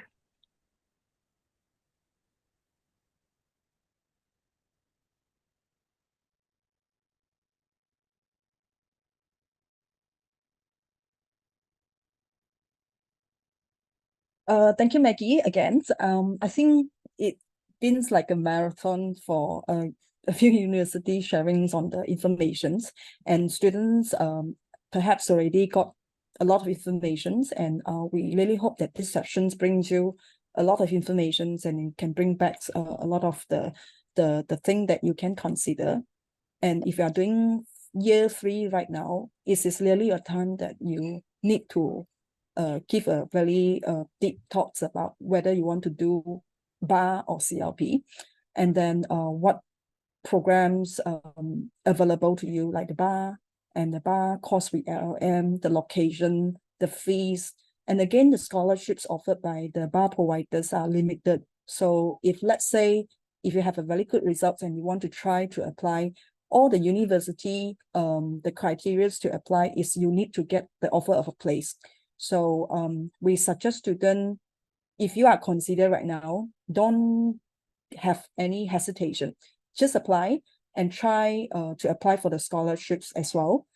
And then you can see what the conditions or the offers coming back from the university and keep thinking later on whether you want to accept the offer or not. And we like to take the minutes of the breaks. Thank you, Maggie. And we have a little poll that we want to survey students, whether for now until the sharings from the 3 bar providers. So far, the bar and the bar with LLM, which one that you think that you would be likely to consider? And you can choose the one that applies to you.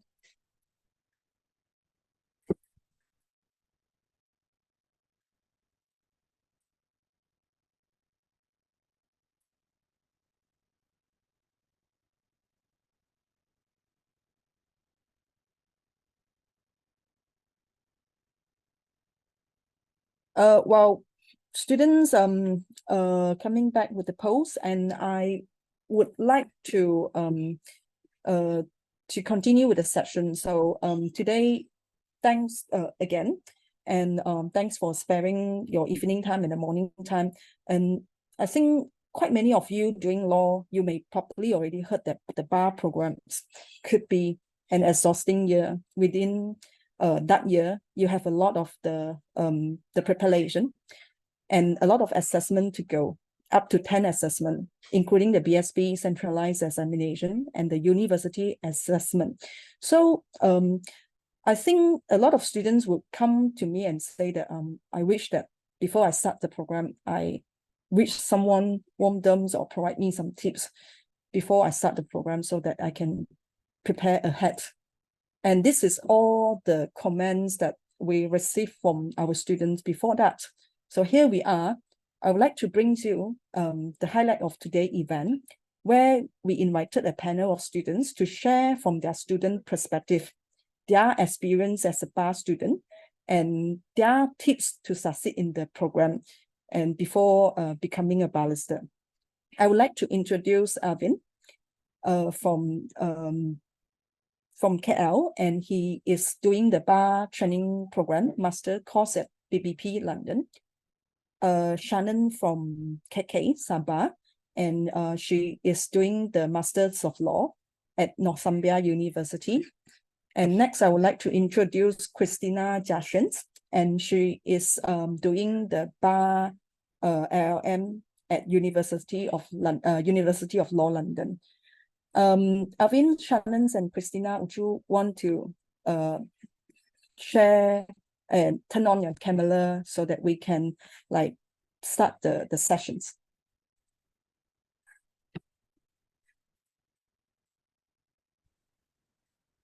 Hi everyone, I'm Arvin, and I'll be one of your guest speakers for today. Thank you, Arvin. Hello, Shannen. Hi, I'm Shannen, and I'll be one of the guest speakers for today. Thank you. And Christina? Hi, I'm Christina. I'll be one of the student panel today. I'm studying in the University of Law London Bloomsbury campus, and I'm doing BPC with LLM, specifically the pro bono route. Thank you. Good to hear from you guys.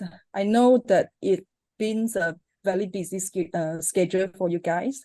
And thank you very much for sparing from your the very busy schedule to come and speak to prospective student, the future student that considering to do bar. So anything that you think that would be from your personal point of view, someone could told you before, then you could properly prepare it while you're doing for the law degree, no matter whether you are doing on the second year or the final year. So that would be very helpful and insightful for the future students if they considering to do bar. Okay.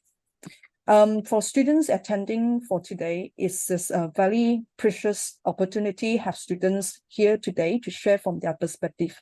I hope if you have any questions, just feel free to unmute yourself, or you can type the questions on the chat box. So Arvin, Shannen, and Christina can share their point of view or perspective, and share any tips or the important essential preparations. Okay. I think I gathered quite a few of the questions from students, like they just knowing that it's a very challenging and very tough programs to do. So how exactly it be like? Would Christina, you shared about your the day-to-day schedule as a bar student. So basically for me, we have 2 days a week for the bar course and classes. So we have 1 day for criminal and 1 day for civil. And then since I'm doing LLM as well, sometimes we would have a day allocated for the LLM. For pro bono, we have to prepare for the cases, the prison, to visit clients. So that's 1 day for that. But other days, we would have to prepare for the bar classes itself. There's quite a lot of reading. But yeah, I would say still take time to like take breaks. But our classes are normally from 9 to 1:30. Sometimes the workshop get extended to like 5. So it is a busy course, but just organize your time and you'll be fine. Okay, right. Thank you, Christina. What it is like at Northumbria University? Shannen, would you mind to share from your point of view, from your experience? Yes. So in Northumbria, I'm taking the Masters of Law bar course. So my classes, for me, I think it's quite packed, but I think it's just the start of the year, because I saw my November schedule and it's more packed than today. So I have a Monday to Thursday class. I usually have 3 9 a.m. classes, and it always ends in the afternoon, like 2 p.m. or sometimes 5 p.m. So personally, I think it is a big change from studying a law degree, because bar course requires constant productivity and hard work in order to catch up with the modules and the workload. The modules in the bar course are quite bulkier than a degree modules. I would say it's just recaps of our first to final years of degree, but in a more in-depth information, and it's more bulkier, which makes the workload more like heavy. But in a way, it also makes it interesting, because not only do we know the base of the module already, but we can also learn more about it. Thank you, Shannen. What about you, Arvin? If you're comparing you work as a final year degree students as compared to the bar programs at BPP London so far, how would you like compare in between, and yeah, give us some expectations? Well, I feel personally like every year is a bit different. Like, because for the past 3 years, I've been in 3 different institutions: first BAC, then Essex, and then now finally at BPP. And I feel before this, a lot of people can relate that when you were doing it online, you didn't have to put in as much effort. But when you really come towards the bar course, I feel like before every class, you really need to do reading, because you need to always know what's happening in the class. You always need to be 1 step ahead in terms of that things, because you can always do your work aside from stuff, but you always have to do your reading before class, because if you do not do it, I feel you get left behind in class, because it's a course that flows really fast. So you really have to keep on like you have to keep in touch with it. If not, it might really be really hard to catch up when it comes to times for assessments and exams. So yeah.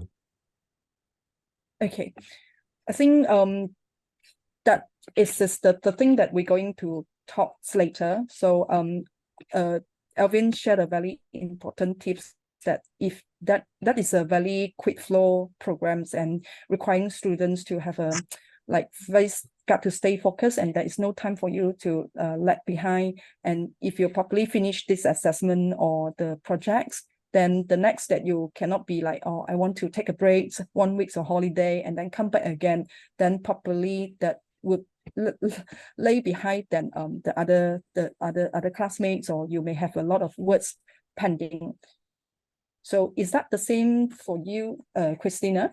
Yeah, so basically we have 2 classes a day for criminal. We have criminal litigation, which is basically they go through the law.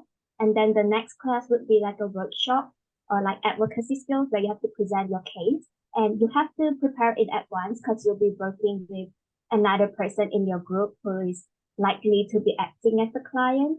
So you will have to prepare it so that it's not just for yourself, but for your other cohorts as well, because you'll be working together. But in general, I would say for preparation at like 3rd year, just revise your contract law, tort law, and criminal law, because that is basically the main areas of law we will deal with in the bar course. And if you're thinking of going into pro bono, most of the cases are around family law. So also focus on that area and maybe revise or like organize your notes from LLB. And otherwise, I would say for now, as an undergrad, just focus on your undergrad. And if you can, try to get like a first class or second upper, because that will give you an advantage in your application and interviews and stuff like that. But for now, I would say just focus on your undergrad. Yeah. Thank you, Christina, to share. And students, if you're doing year 2 or year 3, to take the advice from Christina, be focused and do well in the criminal law, tort law, and family law. If you're taking pro bono, yeah.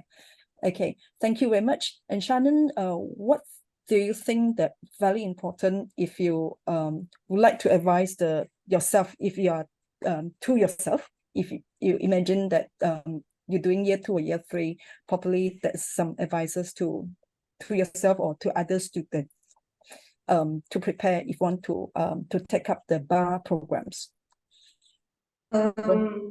I think I would advise that starting from year 2 or year 3, you have to start reading more.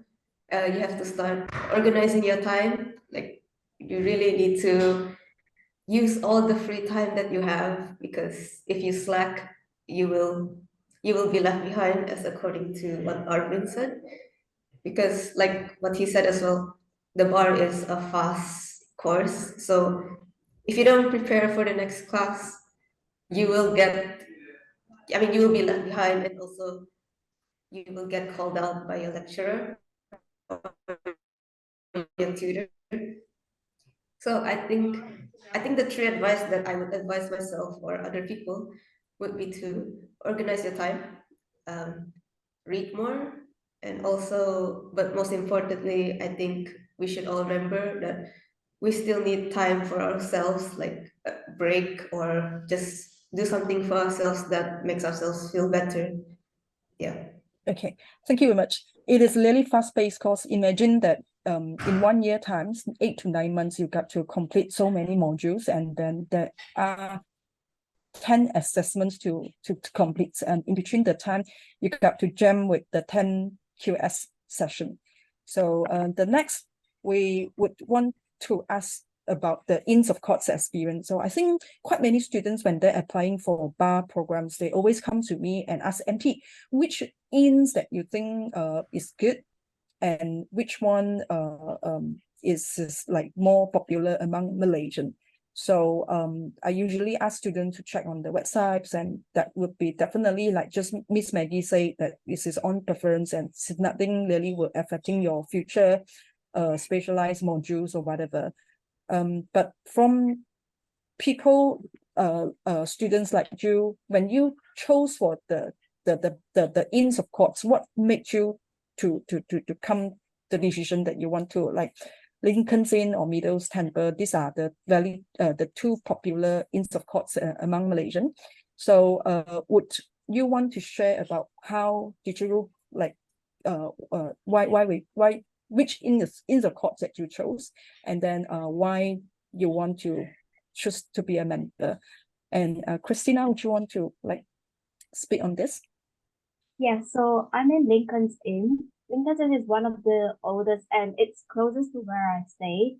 But there are a lot of Malaysians in the Lincoln's Inn. Arvin is one of them as well. And I also knew people there, and the library in the Lincoln's Inn is like very huge and comprehensive.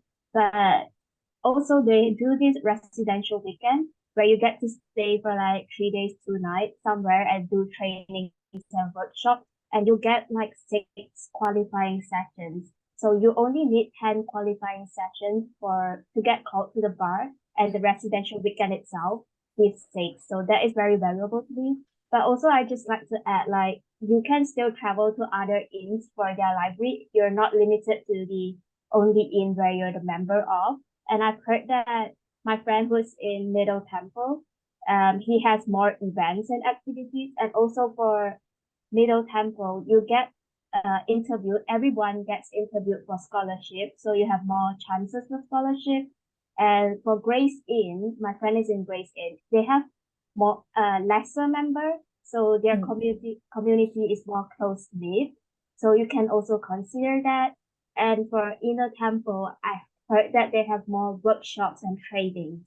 So I guess you just choose which one you prefer at the end of the day. Yeah.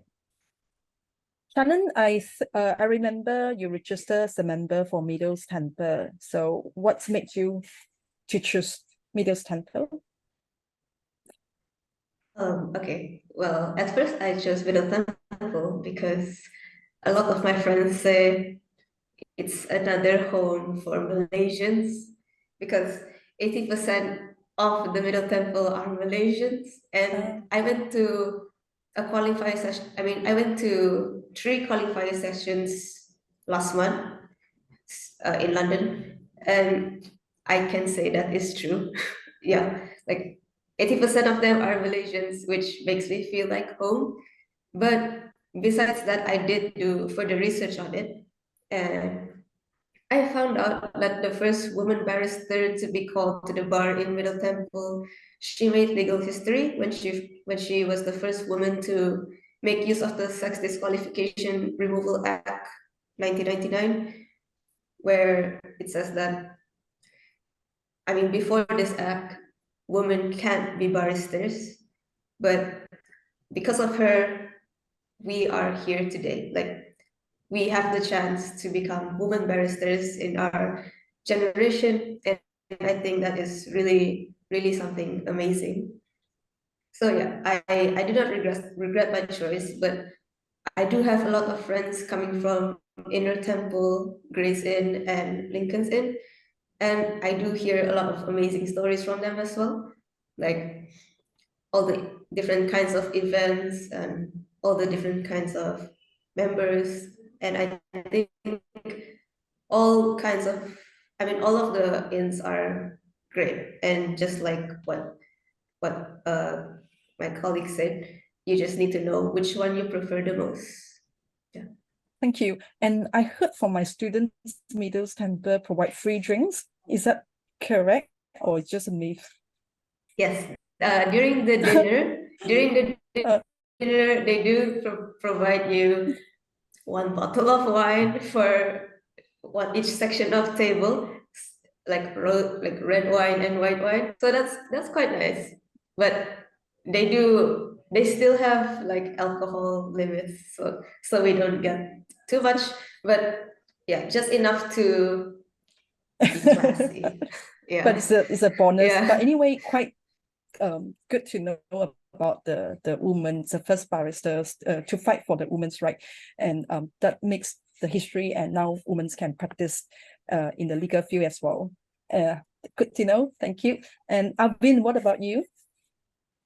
Before I start, I also wanted to say that Lincoln's also provides free alcohol really? during the dinners. Yep. Okay. So yeah, but for me it's a bit of a different reason, because mine is more of a personal reason, because my dad, who's a lawyer as well, he actually graduated from Lincoln's like 50 years ago. So that's one of the main God. reasons I actually chose Lincoln's. And aside from that, I also have a lot of friends who go to Lincoln's, and it's one of the more, I would say, I didn't expect it to be as much Malaysians in Lincoln's, because I feel before I applied, a lot of people has the saying where middle tempo is where all the Malaysians go. But when I went for my first qualifying session, I think more than 50% of Lincoln was actually Malaysians. So it was a pleasant surprise to definitely see so many Malaysians there as well. But yeah, I think that if you were to plan to do your bar course within London, because I think Lincoln's sessions are a bit more spread out, I would definitely recommend Lincoln's. But if you, let's say, were to do it from outstation, like I had a friend who came over from Northumbria the other day for the Middle Temple sessions, and he came down for just about 2-3 days, and he managed to attend about 4 sessions in that day. So he got about 4 qualifying sessions in about 2-3 days. So I definitely think that that would be quite beneficial if you plan to do outside of London. That is good to know. And how amazing it is, because once you register to become a member, that would be a lifetime memberships. And since your dad's register Lincoln's in, and now you also a member, how amazing, father and sons together belong to the same Inns of Court. Good to know. Yeah. Thank you. And I think many students, especially no matter whether English is your first language or not, I think a lot of students quite struggle with the public speaking and advocacy. So from your point of view, or from based on your experience, this is very important as well if you want to be succeed in the bar program. So how you can advise, what advices you can provide to the current students if they planning to take up the bar programs in the future? So would you like mind to share from your opinion or any advices that you can share? Christina, yes? Yeah, so basically I would advise to try and join voting or like debating competitions.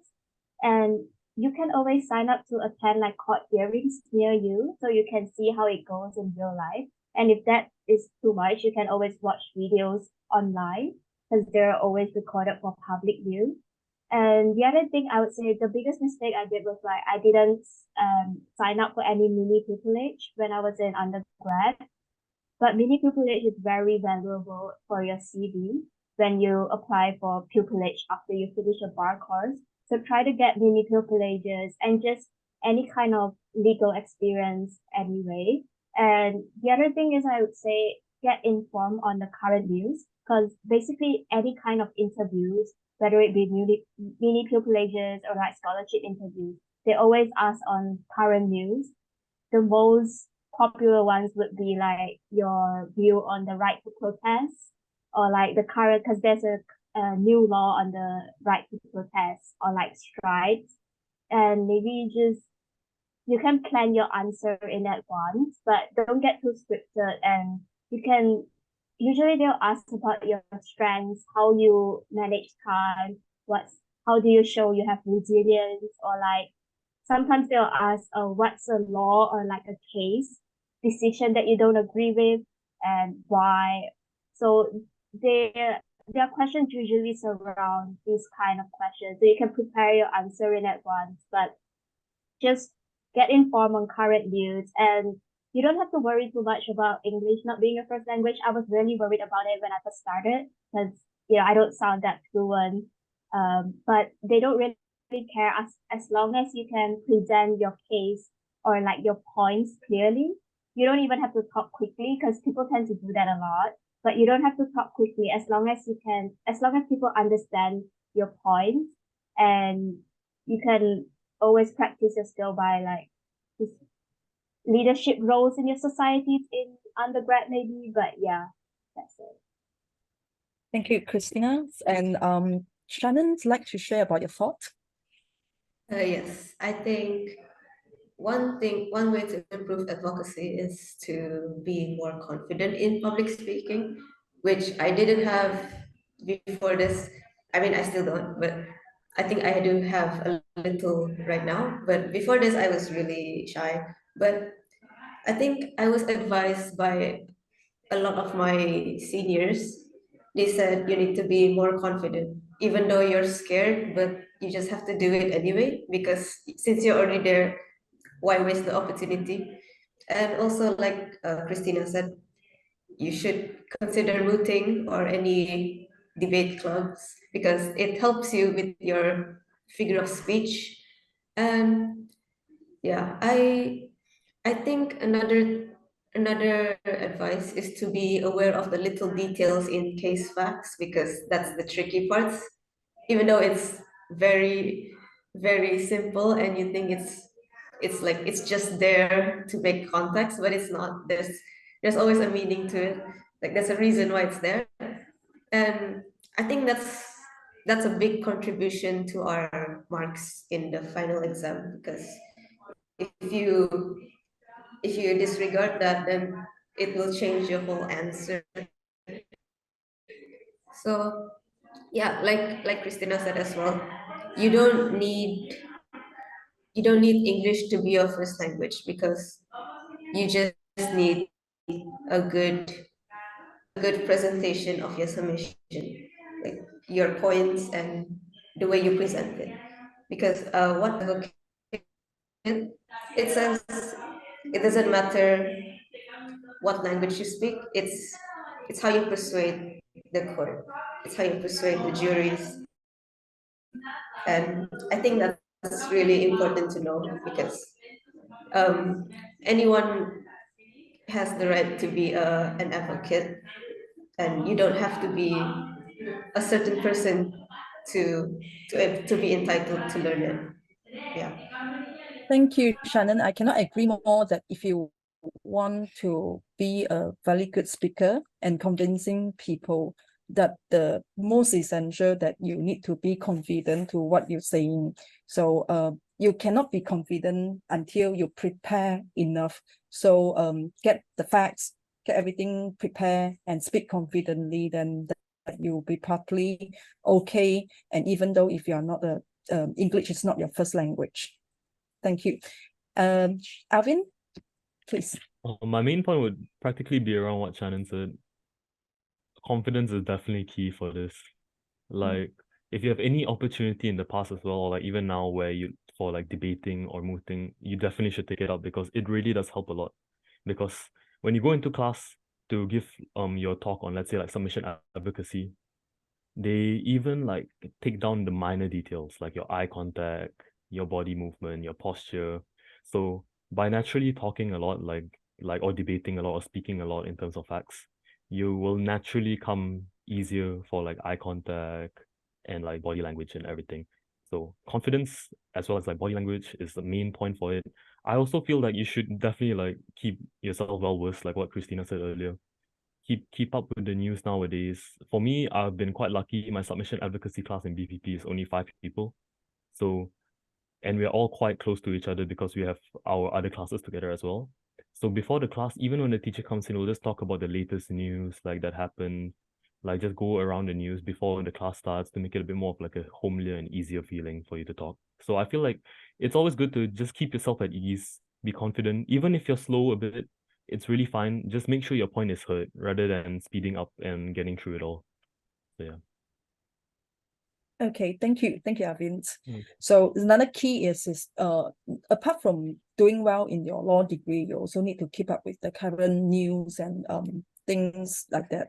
You cannot get away from the news and the current trends.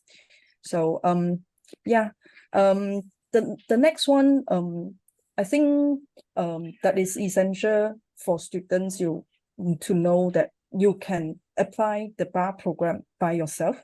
You can apply directly to the university or through the professional team like PDVL that we providing the application services to students, so that you can actually preparing all the documents to us, then we hand it and submit and deal with the university, and whatever needed from the university will come back to you.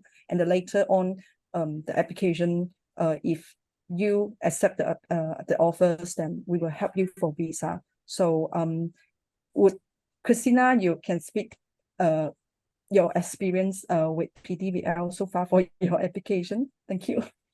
Yeah, so PDVL was very helpful and patient. I was struggling with applying for my visa like beginning of this year because I've heard like you can't apply from within UK, and I was in the UK and I was having a really tough time, but they helped me sorted it out. You can apply for a visa from within the UK, everyone. But yeah, it's just, I can't thank you enough. I was even like contemplating flying back just to get my visa sorted out. But yeah. Finger crossed, all sorted, and the speed of processing also very quick. And thanks, Scott. And I know Shannon also applying from within the UK. And then how do you comment about our services? And then how would you want to share a bit about your experience? Thank you. I agree with Christina. PDVL is very, very helpful, especially you and Tilo.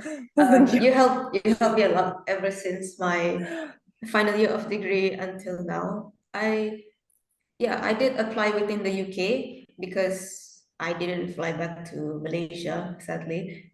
But yeah, I think applying within the UK is much faster than flying back home, because when I applied, I already got an update about it the next day, and I didn't even have to go through any interview or collect any BRP because we just have to do it online now. But yeah, PDVL has been there for me since my final year of degree, and even, I mean, they didn't just help me with my education. They also tried to help me find accommodation before I came here. And I think that's really helpful coming from an education like agency.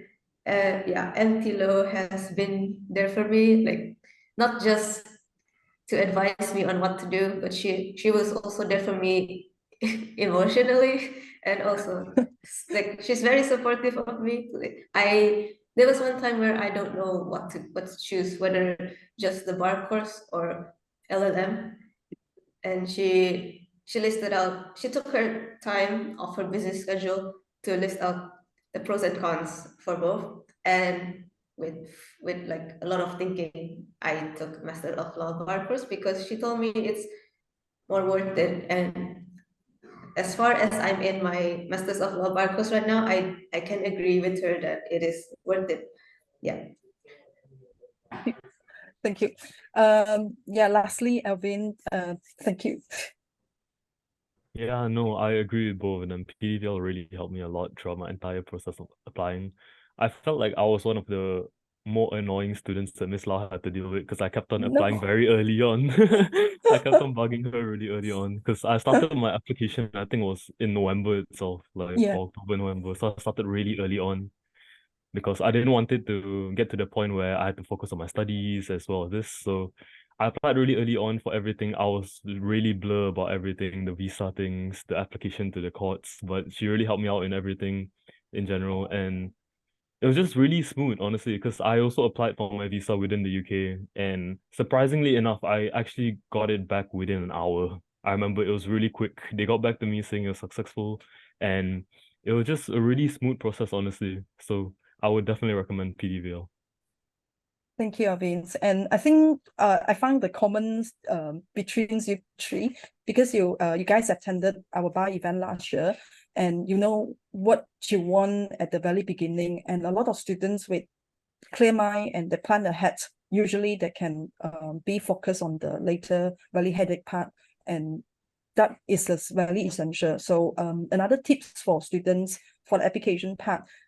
We see quite many of the students, they apply last minute, and a lot of documents coming back and forth. It's just not about the results that we need from you. A lot of questions in the questionnaire, personal statement, written questionnaire, or the interview later on for maybe like University of Law, they have a selection event. So you don't want to deal with this when you are in the midst of preparing for your final exams or doing your dissertation or thesis. So a lot of students, if you really be in mind that you want to apply for law or be registered for a bar program, the top tips is to apply as early as you can. And today, as like for last year as well, we are offering a free Inns of Court memberships rebate to students. So if you are considering and you want to apply for the bar program for next year, and we offer the free memberships in rebate, so that you don't really need to come out from your pocket money, but you can enjoy all the free services that we personalize for all the students. You would get personal counselors like me to deal with students and giving advices. You can chat with us anything, any issues that you're facing. I know some of the company that may have many students, and then until the point that if you have any problems, or we have a bunch of students that are like struggle to get the final year results because of the marking boycott the last few months. So they did not get their final results, and there is a cut deadline for them to fulfill the requirement set by the bar providers. So all these students are very traumatized. So they will need to deal with the bar school and coming to deal with that and rushing for the visa as well. So we have a team fully backup students to deal with all this. So you can just leave everything to us to help to take care of application to deal with the university. And the best thing, you will also get your Inns of Court memberships rebate. Okay, is there any questions that you would want to know apart from the sharing from the few topics that we already talked about? You can just unmute yourself and ask seniors here, and they are very helpful and can share with anything that you would want to know. Hello. Yep. I would like to ask a question. Anyone can answer. Yep. Okay. First of all, thank you so much for sharing your experience. I think it's very important, and I learned a lot. One thing I would like to ask is that, what is the most like mentally challenging or stimulating thing that you wish you knew earlier before entering the bar course, like in terms of your mindset? First of all, I'd like to know how to address you. Yes, sorry, I forgot to introduce myself. My name is Shanika. Hi, Hello, Miss Lo. Shanika. Yes. Hello. Okay. So anyone would like to take up these questions? Thank you. Yeah, so for me, it's not mentally, it's physically. So basically, we have this textbook. I don't know if you can see it, but see. we have we have to bring like 2 of them to class like every White book. week. Yeah, it's heavy, and this is a tip from me. When you guys go to collect the books or like textbooks, bring your luggage with you because you have to drag it around. But for emotionally, I would say it's a lot of reading, just a lot. If you think third year was a lot, it just gets worse. So just always read in advance, organize your time, but also make friends with others in your bar course so you're not like suffering alone, suffer together. So yeah, just prepare and organize your time and make sure to keep time for yourself and just get used to reading a lot, maybe even from third year or second year. But thank you for your question. Thank you so much for answering my question. We have a question from students here and asking about, is there any reimbursement for travels to be in London if we aren't there? I suppose student asking for let's say if you're not staying in London and if you're traveling down to London to attend the QS, whether the cost incurred is covered. Shannen, I think you're not living in London. So what you might share it? So yeah, since I'm from Newcastle, for Middle Temple, they don't charge you the entry fee, which is £50. So for London students, they charge you the entry fee. But if you're studying outside of London, you only have to pay the travel costs. And I'm sorry to say they do not compensate that for you. You have to pay for your own travel costs and to find your own place to stay. But Middle Temple do have like a lodge where you can rent. I'm not sure about the price, I mean the fees, but I think it's quite okay. But then if you don't want to stay inside Middle Temple, there's always a Malaysian hall in London. I heard there's a Malaysian hall, but last time when I wanted to book, I think it's still under construction. So maybe when you guys like start your bar, maybe it will reopen again. Yeah. Okay, thank you very much. And I hope this answer your questions, Anint. And then I think the £50 that you mentioned, the entry the fee, is that the entry to the Inns of Courts every time that you get to pay, or it's just one time to pay? From what I have seen, so basically this fee is for the dinner qualifying sessions. So if you book in the website, it says it will ask you, are you outside of London or inside London? And inside, if you choose inside London, it costs you £50. But if you choose outside of London, it's free because they consider the amount of, I mean, how much you pay to just come to London. So yeah, I think it's you have to pay for like dinners, but for other sessions, I haven't looked into that yet. Okay, thank you. Thank you. Is anything, Christina and Arvin, like you want to top up? Yeah, so for us, our qualifying sessions are only £11. I didn't realize it was £50 for Middle Temple, but yeah, for us, our qualifying sessions is only £11 per session. And for the residential weekend I mentioned earlier, where you stayed for 3 days, 2 nights, it was £115, but it was worth 6 qualifying sessions. So if you divide it, it's not that much. And also for that residential weekend where you stay, they pay for your transport and meals and the place you stay and everything. So I'm not sure. Yeah. Okay. I just wanted to add a bit to that as well, and mention that for Lincoln's, at least I know, they have some sessions which is online. So it will actually help for if you're out of town, you don't really want to travel in. So it's online. And if you do travel in for Lincoln's, I remember if you're out of London student, you do get more qualifying session points for each session you attend. I think it's 3 compared to 1, which us London students get. Oh, sorry. I would also, sorry.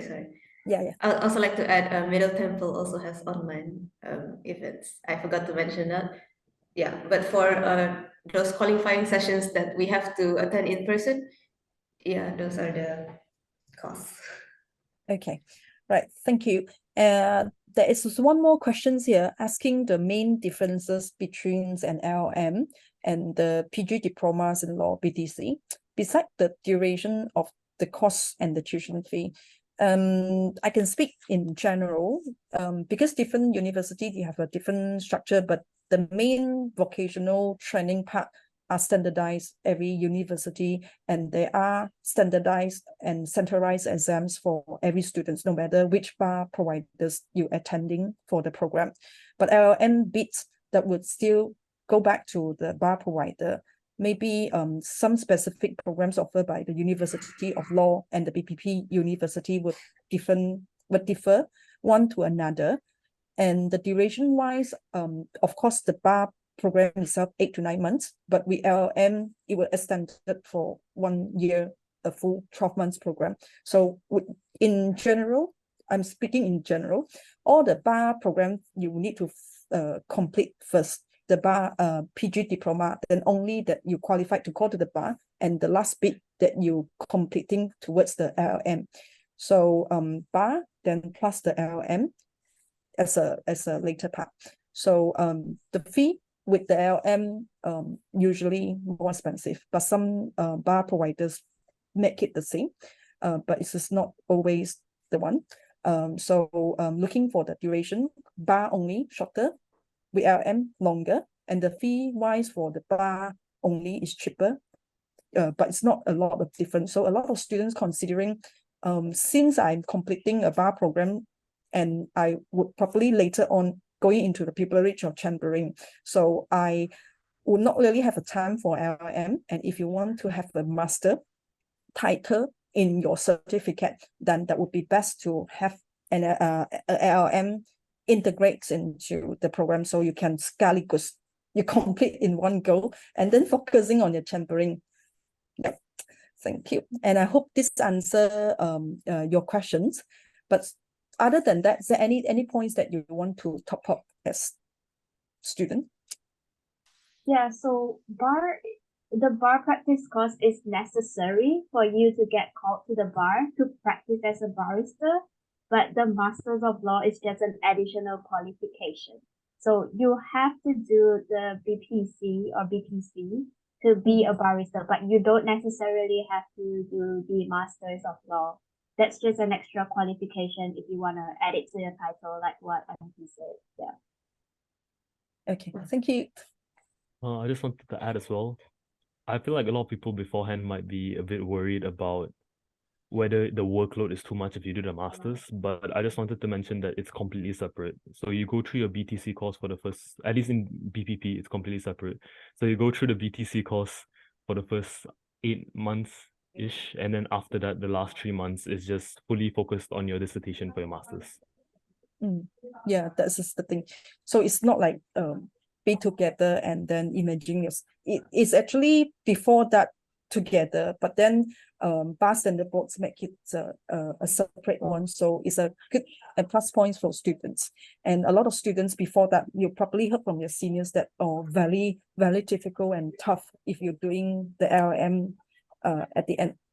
So yeah, I think we are running quite behind the schedule, and thank you for everyone's attending the session today, and especially I cannot thank you guys more, Christina, Shannen, and Arvin, to sparing your time to share to students. And I hope you guys, students, you can bring back some tips and very essential information, especially if you're doing final year right now. So yeah. Thank you everyone for the sessions, and having good day, good evening for everyone's. And I would like to end the sessions. Thank you and bye. Take care. Thank you. Bye. Bye. Thank you. Bye bye. Thank you.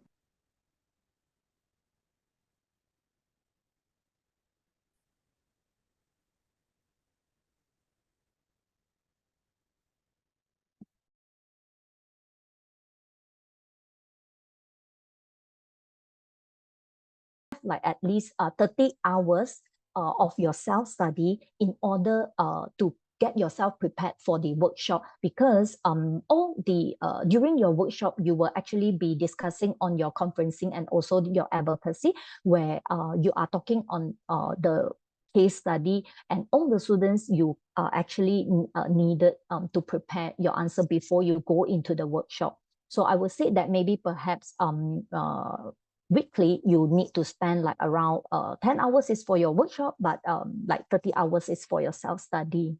All right. So, and in this preparing for your privilege 2, this is actually into your semester 2 already, where we actually focus on the students' writing skills. And as what I know, BPP, we actually allow the student like to choose the practice area between the common law and the commercial law. For students who are interested in this common law, they can actually go into personal, family, employment, and contractual dispute. While for students who are actually interested in commercial, you can actually take like public and regulatory, contractual, commercial dispute, and also the business dispute. So is it important whether which practice area that you choose? Actually, it is not really.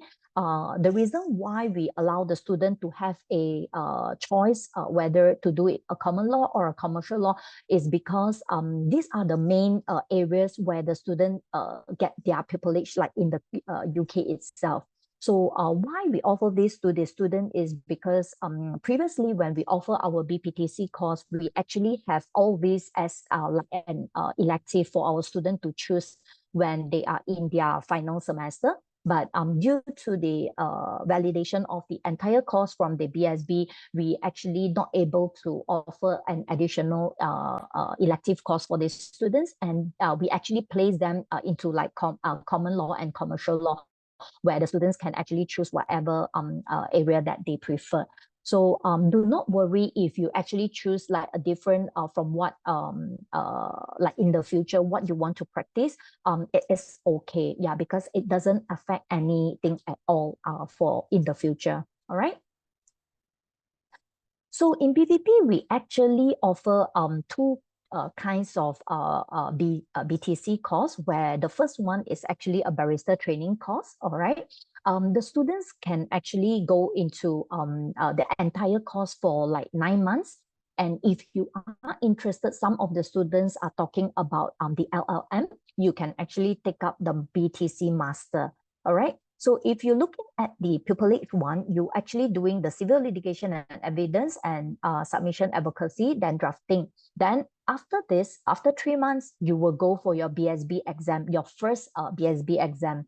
All right. And once you have completed, you will go into your semester 2, where we will actually covers like criminal litigation, evidence and sentencing, oral skills, legal research and opinion writing, and also the professional ethics. Then we actually allows you to go to do for your second BSB centralized exam and some of the BBP assessment. So this will end for those who actually take the BTC course for 9 months. All right. And for those who are interested in the LLM, you actually have to stay like another 3 months longer, where you will do a project. All right. This project you can actually choose on various of topics that interest you. And of course, we actually have like a personal tutor that can guide you on how to do the drafting and how to do some research on the topics that you are interested. Then at the end, you write out like a 5,000 words project. All right. So once you have completed the project, then you will do your pupillage, or you call then you will call to the bar. And for the Malaysian, once you call to the bar, then you will actually you can come back to Malaysia, and you do your chambering here, and you can call to the bar in Malaysia, and you are a qualified lawyer. All right. And for the option 2, we actually have like the BTC with professional legal studies, where this is actually a full 12 months course. All right. This course, we actually have the LLM version as well. And for students who have like 2-2, you are actually required to start with the professional legal studies, where we actually covers like the fundamental of litigation and skills. They actually have like an additional semester before you actually start your main BTC course. All right. So for the students who actually need the professional legal studies, you will actually covers like dispute resolution, criminal law and practice, and also the foundation of legal skills. All right. You will actually covers like 3 modules. Okay. And you will sit for 2 BPP assessment, where dispute and also the criminal law, you will sit for the BPP assessment. Then once you pass the BPP assessment, then you will proceed into your main BTC course semester 1 and BSB exam, then semester 2. Then you will complete your entire program. For those who are interested to take the LLM version, you will actually start your project at the same time together with the fundamental of litigation skills, where during this period of time, which is when you are quite not too busy, you will actually start to do your research and to meet up with your tutors. And upon the completion of your bar like semester 2, you can actually continue to write out and finish up your project, and you can submit. All right. Then with that, you can call to the bar once you have passed everything. Okay. So we actually have like a admission criteria where students are required to have like 7 foundation of legal knowledge from their LLB or maybe perhaps like a law conversion course or PDVL. For BTC, the minimum entry requirement would be at least 2-1. And for students who have 2-2, they can actually go into the BTC with professional legal studies. All right. And the third thing that is required is actually the ins of court, and also the English. You need to meet our English proficiency, where we need you to have like IELTS like 7.5 or Pearson 73, or else we can actually arrange like a English test for you that inclusive of speaking and listening. So you need to pass both the components in order for you to get the English waiver for students who did not study at least 1 year in the UK. So for students who are in like at least they study at least 1 or 2 years in the UK, you will be able to get an English waiver for this. But for students who have not been to the UK for at least a year, I can actually help you to arrange for the English test. All right. Lastly, we actually need to have like an academic reference, and also for this academic reference, you just need to provide their full name and also their email, and we will actually send them an email to request for this reference. And lastly would be a BTC question. I will actually explain to you what do we need at the BTC question. You just need to write So next, I will just explain a little bit on joinings and in of court. Okay, so basically the ins of court, they are actually the professional membership association for all the baristas in the UK itself. All right, they are actually the non-academic society where they provide supports for all the baristas and students, where you can actually go to their library, you can have their lunching, and you can have their dining facilities, and also the commons room and gardens what Mala showed you earlier. All right, so actually there are 4 inns of court where you can choose. There are Lincoln's Inn, Gray's Inn, Inner Temple, and Middle Temple. It doesn't matter which inn that you choose, but you can actually search them out through their website. And if you feel that you like that particular inns, or you heard from your seniors or your lecturer, you can actually choose them based on your preference. Okay. So what is important here is you can only join like 1 inn, because some of the students, they might actually ask me, Maggie, I'm currently applying for this inn, and can I apply at the same time and I'll see which inn that provide me the membership the earliest. Actually, no, you cannot do that. Okay, you can actually apply like only 1 inn. And basically, which inn that you apply, it does not affect any of the law area that you want to practice or your choice of pupillage like in the future. It doesn't. So do not worry about that. Okay, so basically, all the inns, they provide the same similar range of services, including the scholarship to the student. And please bear in mind, the deadline for you to apply for the inn scholarship is actually the first Friday in November. So take note, because now it's like the mid of October already, and the scholarship will be end like the first Friday in November. And you can actually apply directly to your chosen inn membership through their website. And the deadline for you to apply to the inn is before 12 weeks before the prior to the start of your BTC. So please do not forget to apply for your inns of court, because all the bar providers, if you do not have your inns membership, we are not able to issue the cards to you. So you need to have them. All right. So for the BTC question that I mentioned earlier, it looks something similar to the personal statement. Like for example, like we actually have like 6 questions. And the first one would be like, which program are you applying? You can actually write like you're applying for the BTC or BTC LLM or the BTC PLS, the professional legal skills, or the BTC PLS with master. So what are the primary reasons for wishing to qualify as a barrister? You just have to write, and what are the 3 key personal strengths that lead you to believe that you can be a successful barrister? And please provide example of what change that you have changed someone well-established opinion on how this has been achieved and what attracts you to study BTC with BPP.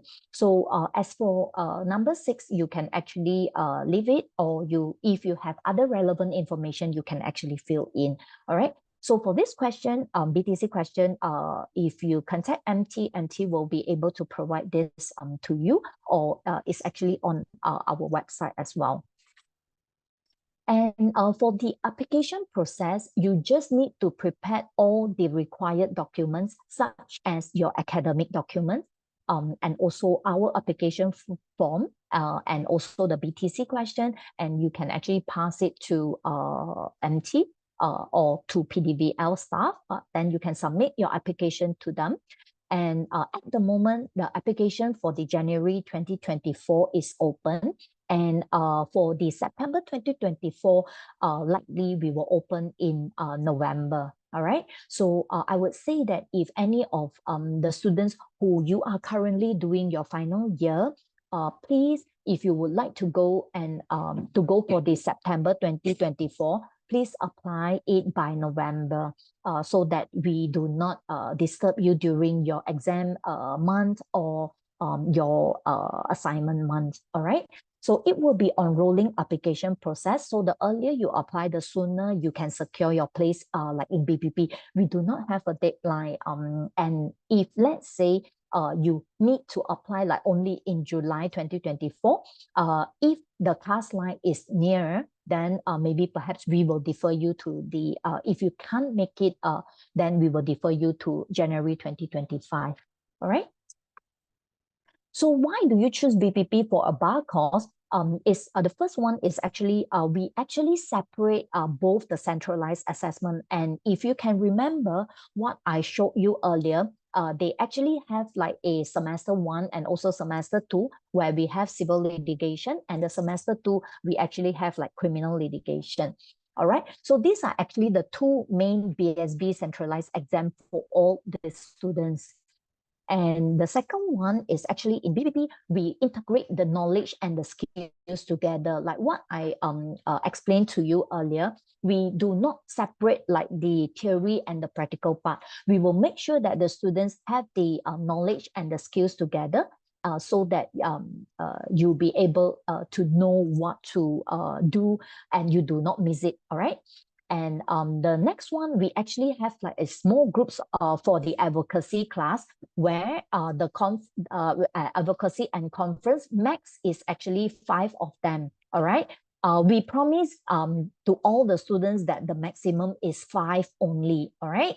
And BPP, we have this special where the drafting and also the opinion writing and legal research both are taught like inside the common law and the commercial law case study. So like if you can remember what I show you on our semester 2, you can actually choose like the common law or the commercial law. So basically drafting, opinion writing and legal research both are taught in this practice area. Next, we actually have like case study based on real cases. BPP, we actually use like a platform.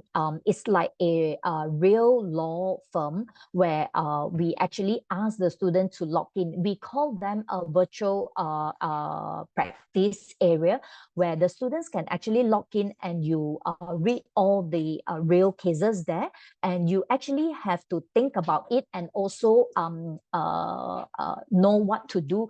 And the students will actually do the discussion in your advocacy class. All right. So BPP, we actually have like secure like more privileges in barrister chamber than any other providers. And besides that, we also have like award-winning pro bono center in BPP itself. We specialize like in law career services and career guarantee for our students. And lastly, we actually have like a bar specific scholarship and law for the law schools students, where it's also available for all the international students. So BPP University School, we actually committed to like 1.25 million to scholarship like in 2023 to 2024, where the students have been actually recognized for an advocacy skills. And if students who are interested to submit and to get the advocacy scholarship, right, you are actually required to submit a video. Then you will be able or entitled for the scholarship. For the advocacy scholarship. All right. Besides the advocacy scholarship, we actually have like career commitment, pro bono, academic excellence, overcoming personal challenges, hardship, leadership, and also social mobility. So these are the scholarship that we have. And for students who are interested to apply for any scholarship, you can actually go into our website once you have received your offer. Okay. So BPP, we actually have like a career guarantee for all our students. If you don't secure your privilege within 6 months of completing your BTC studies, our career guarantee promise means you'll be able to study our SQE1 preparation course and also the career boost package. This package includes like a valuable employability courses free of charge, where they actually covers like the negotiating skills, influencing skills, practical networking, handling difficult conversation with ease and confidence. All right. So this is what we have. And at the moment, this is our tuition fees for January 24 intakes. We actually have students, and location would be like London, Birmingham, and Manchester. And they actually have like BTC or BTC Master. If you cannot remember all these price, it doesn't matter. You can just check with MT later on. All right. Okay. So yeah, that's all. Anything you can contact me. Yep. Or you can actually speak to MT. Sure. So let me just stop the sharing the screen, and yeah. Okay. Yep. So any of you have any students or any questions that you want to ask me? Thank you so much, Miss Maggie, for your sharing. No problem. Hi, Fahar. Hello. So is there any questions from you guys regarding BPP University? You can actually unmute yourself, and if you don't feel comfortable, you can actually type it in the chat box. Then we can answer accordingly. Yeah.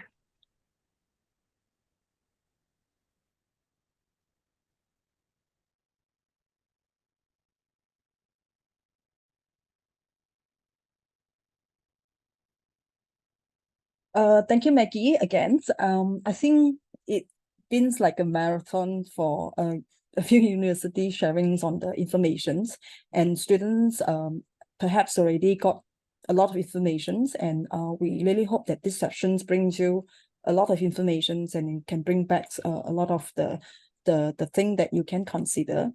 And if you are doing year 3 right now, it is really a time that you need to give a very deep thoughts about whether you want to do bar or CLP, and then what programs available to you, like the bar and the bar course with LLM, the location, the fees, and again the scholarships offered by the bar providers are limited. So if let's say if you have a very good results and you want to try to apply, all the university the criteria to apply is you need to get the offer of a place.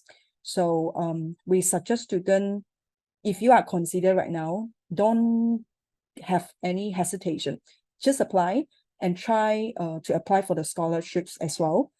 And then you can see what the conditions or the offers coming back from the university, and keep thinking later on whether you want to accept the offer or not. And we like to take the minutes of the breaks. Thank you, Maggie. And we have a little poll that we want to like survey students whether for now until the sharings from the 3 bar providers. So far, the bar and the bar with LLM, which one that you think that you would be likely to consider? And you can choose the one that applies to you.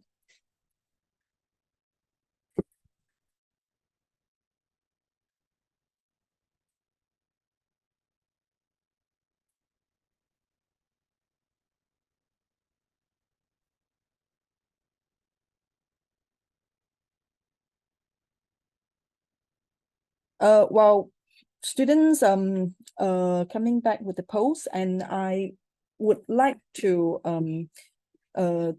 continue with the session. So today, thanks again, and thanks for sparing your evening time and the morning time. And I think quite many of you doing law, you may probably already heard that the bar programs could be an exhausting year. Within that year, you have a lot of the preparation and a lot of assessment to go, up to 10 assessment, including the BSB centralized examination and the university assessment. So I think a lot of students would come to me and say that I wish that before I start the program, I wish someone warm them or provide me some tips before I start the program so that I can prepare ahead. And this is all the comments that we received from our students before that. So here we are. I would like to bring you the highlight of today's event, where we invited a panel of students to share from their student perspective, their experience as a bar student, and their tips to succeed in the program and before becoming a barrister. I would like to introduce Arvin from KL, and he is doing the bar training program master course at BBP London. Shannen from KK Sabah, and she is doing the Masters of Law at Northumbria University. And next, I would like to introduce Christina Jashens, and she is doing the bar LLM at University of Law London. Arvin, Shannen, and Christina, would you want to share and turn on your camera so that we can start the sessions?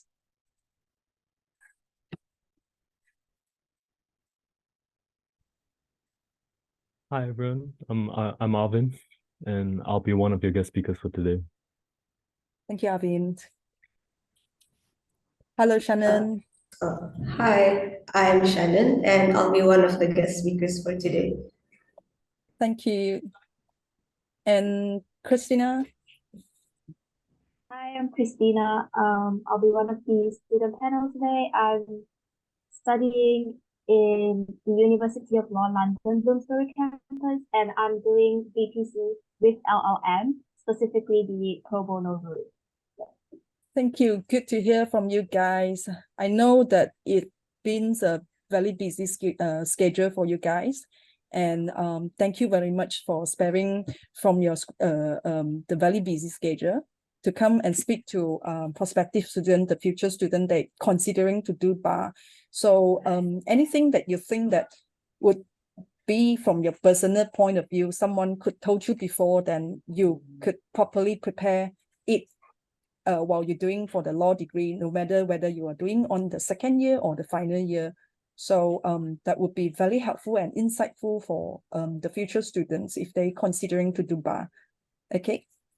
For students attending for today, it's this very precious opportunity have students here today to share from their perspective.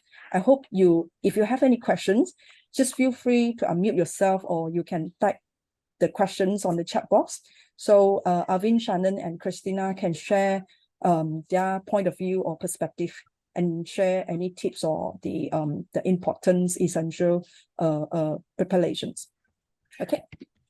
I think I gathered quite a few of the questions from students, like they just knowing that it's a very challenging and very tough programs to do. So how exactly it be like? Would Christina, you shared about your the day-to-day schedule as a bar student? Yeah, so basically for me, we have 2 days a week for the bar course and classes. So we have 1 day for criminal and 1 day for civil. And then since I'm doing LLM as well, sometimes we would have a day allocated for the LLM. For pro bono, we have to prepare for real cases. So sometimes we do have to travel to like the prison to visit clients. So that's 1 day for that. But other days we would have to prepare for the bar classes itself, there's quite a lot of reading. But yeah, I would say still take time to like take breaks. But our classes are normally from 9 to 1:30. Sometimes the workshop get extended to like 5. So it is a busy course, but just organize your time and you'll be fine. Okay, right. Thank you, Christina. What it is like at Northumbria University? Shannen, would you mind to share from your point of view, from your experience? Yes. So in Northumbria, I'm taking the Masters of Law Bar course. So my classes, for me, I think it's quite packed, but I think it's just the start of the year because I saw my November schedule and it's more packed than today. So I have a Monday to Thursday class. I usually have 3 9 a.m. classes, and it always ends in the afternoon, like 2 p.m. or sometimes 5 p.m. So personally, I think it is a big change from studying a law degree because bar course requires constant productivity and hard work in order to catch up with the modules and the workload. The modules in the bar course are quite bulkier than a degree modules. I would say it's just recaps of our first 2 final years of degree, but in a more in-depth information, and it's more bulkier, which makes the workload more like heavy. But in a way, it also makes it interesting because not only do we know the base of the module already, but we can also learn more about it. Yeah. Thank you, Shannen. What about you, Arvin? If you are comparing work as a final year degree students as compared to the bar programs at BPP London so far, how would you like compare in between and yeah, give us some expectations. Well, I feel personally like every year is a bit different. Like, because for the past 3 years, I've been in 3 different institutions, first BAC, then Essex, and then now finally at BPP. And I feel before this, a lot of people can relate that when you were doing it online, you didn't have to put in as much effort. But when you really come towards the bar course, I feel like before every class, you really need to do a reading because you need to always know what's happening in the class. You always need to be one step ahead in terms of that things because you can always do your work aside from stuff, but you always have to do your readings before class because if you do not do it, I feel you'll get left behind in class because it's a course that flows really fast. So you really have to keep on like you have to keep in touch with it. If not, it might really be really hard to catch up when it comes to times for assessments and exams. So yeah. Okay, I think that is just the thing that we're going to talk later. So Arvin shared a very important tips that if that is a very quick flow programs and requiring students to have a like got to stay focused, and there is no time for you to lag behind. And if you properly finish this assessment or the projects, then the next that you cannot be like, oh, I want to take a break, 1 week or holiday, and then come back again. Then properly that would lay behind than the other classmates, or you may have a lot of words pending. So is that the same for you, Christina? Yeah, so basically we have 2 classes a day for criminal. We have criminal litigation, which is basically they go through the law. And then the next class would be like a workshop or like advocacy skills where you have to present your case. And you have to prepare in advance because you'll be working with another person in your group who is likely to be acting as a client. So you will have to prepare so that it's not just for yourself, but for your other cohorts as well, because you'll be working together. But in general, I would say for preparation at like 3rd year, just revise your contract law, tort law, and criminal law, because that is basically the main areas of law we will deal with in the bar course.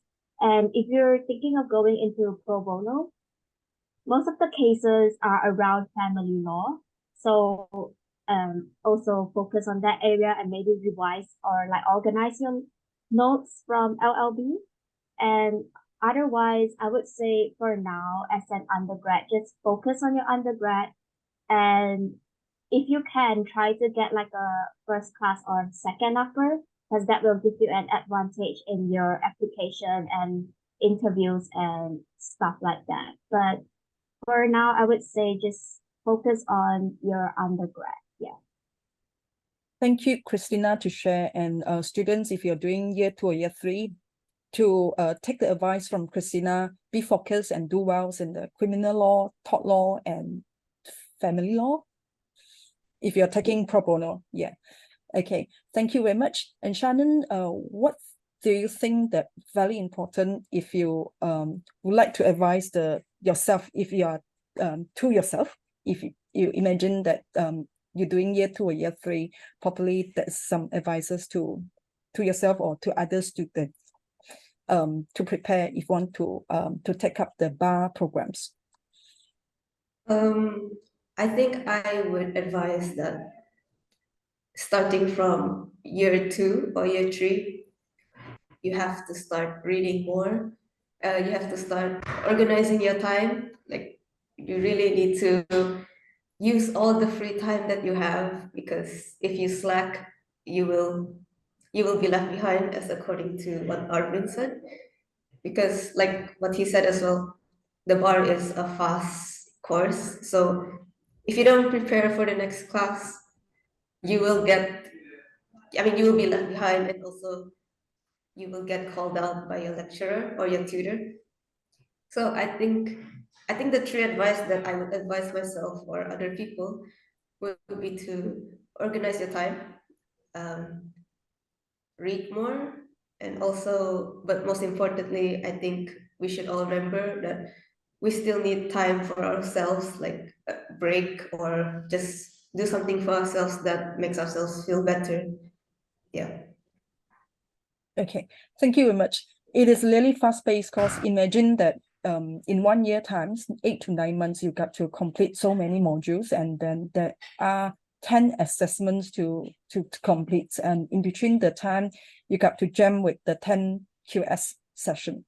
So the next, we would want to ask about the ins of courts experience. So I think quite many students, when they're applying for bar programs, they always come to me and ask MP, which ins that you think is good, and which one is like more popular among Malaysian.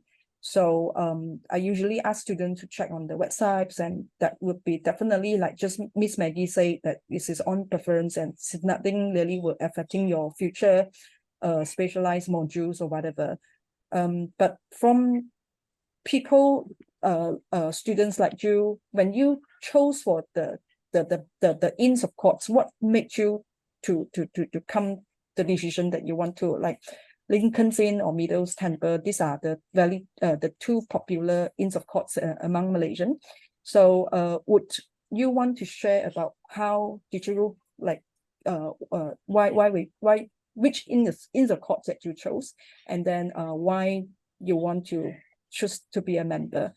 And Christina, would you want to like speak on this?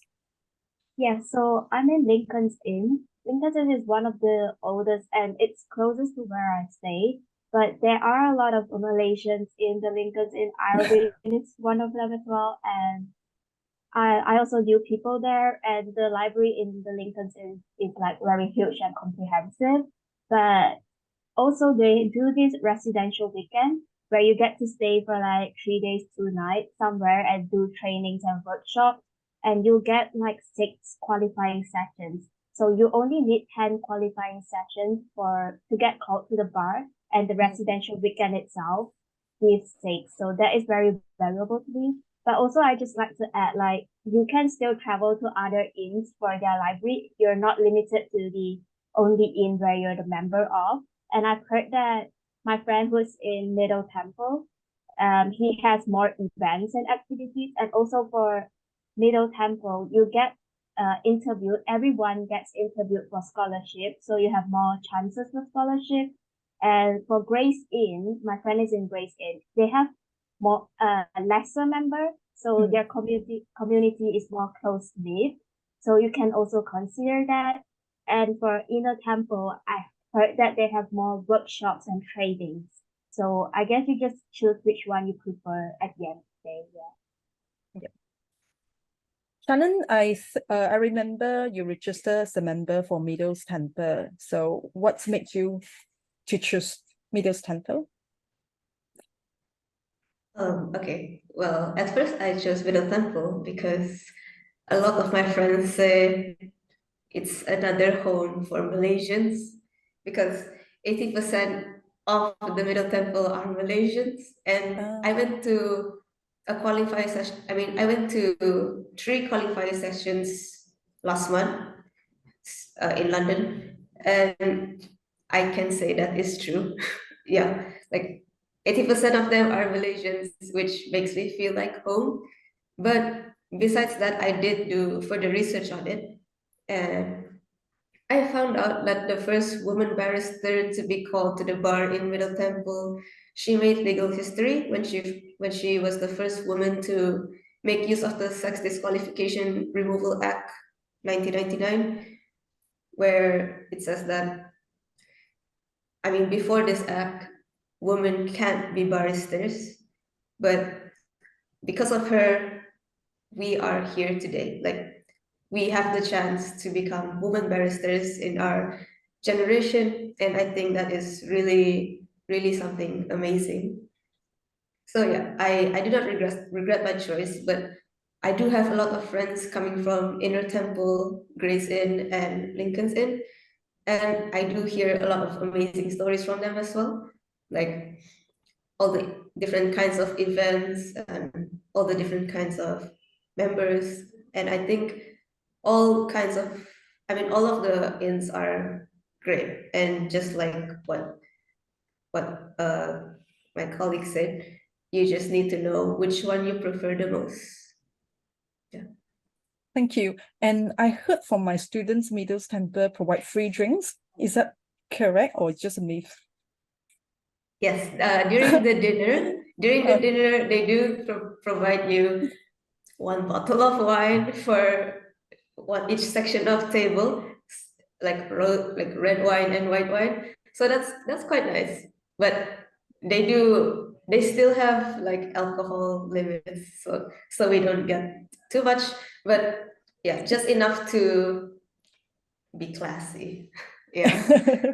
Yeah. But it's a bonus. But anyway, quite good to know about the women, the first barristers to fight for the women's right, and that makes the history, and now women can practice in the legal field as well. Good to know. Thank you. And Arvin, what about you? Before I start, I also wanted to say that Lincoln's also provides free alcohol during the dinners. Yep. So Okay. yeah, but for me it's a bit of a different reason because mine is more of a personal reason because my dad, who's a lawyer as well, he actually graduated from Lincoln's like 50 years ago. So that's one of the main reasons I actually chose Lincoln's. And aside from that, I also have a lot of friends who go to Lincoln's, and it's one of the more, I would say, I didn't expect it to be as much Malaysians in Lincoln because I feel before I applied, a lot of people has the saying where Middle Temple is where all the Malaysians go. But when I went for my first qualifying session, I think more than 50% of Lincoln was actually Malaysians. So it was a pleasant surprise to definitely see so many Malaysians there as well.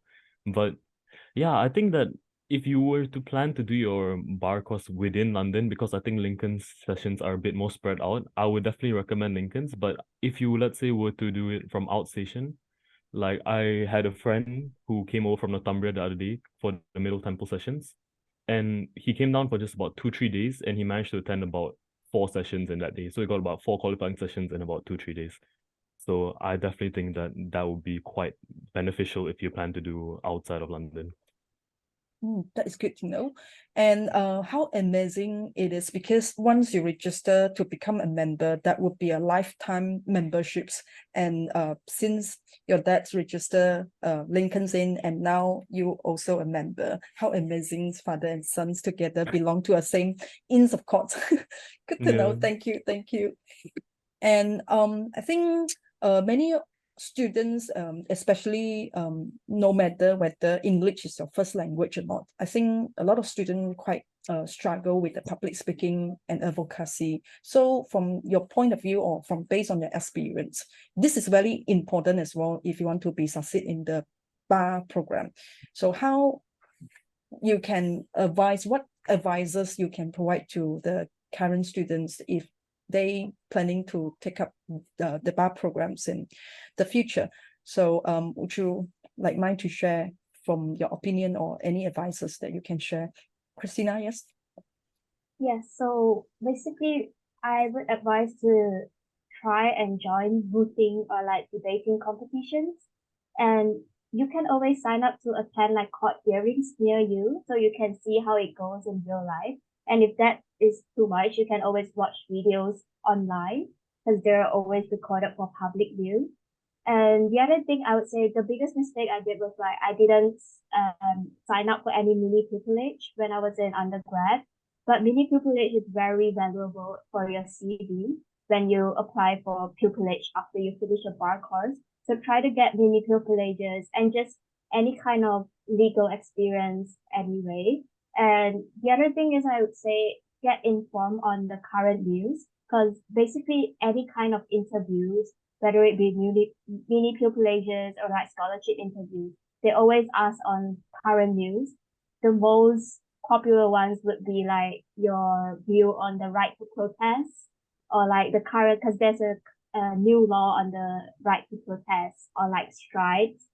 And maybe just you can plan your answer in advance, but don't get too scripted. And you can usually they'll ask about your strengths, how you manage time, how do you show you have resilience, or like sometimes they'll ask what's a law or like a case decision that you don't agree with and why. So their questions usually surround these kind of questions. So you can prepare your answer in advance, but just get informed on current news. And you don't have to worry too much about English not being your first language. I was really worried about it when I first started because I don't sound that fluent. But they don't really care as long as you can present your case or like your points clearly. You don't even have to talk quickly because people tend to do that a lot. But you don't have to talk quickly as long as people understand your points, and you can always practice your skill by like just leadership roles in your societies in undergrad maybe. But yeah, that's it. Thank you, Christina. And Shannen, like to share about your thoughts? Yes, I think one way to improve advocacy is to be more confident in public speaking, which I didn't have before this. I mean, I still don't, but I think I do have a little right now. But before this, I was really shy. But I think I was advised by a lot of my seniors. They said you need to be more confident, even though you're scared, but you just have to do it anyway, because since you're already there, why waste the opportunity? And also, like Christina said, you should consider mooting or any debate clubs because it helps you with your figure of speech.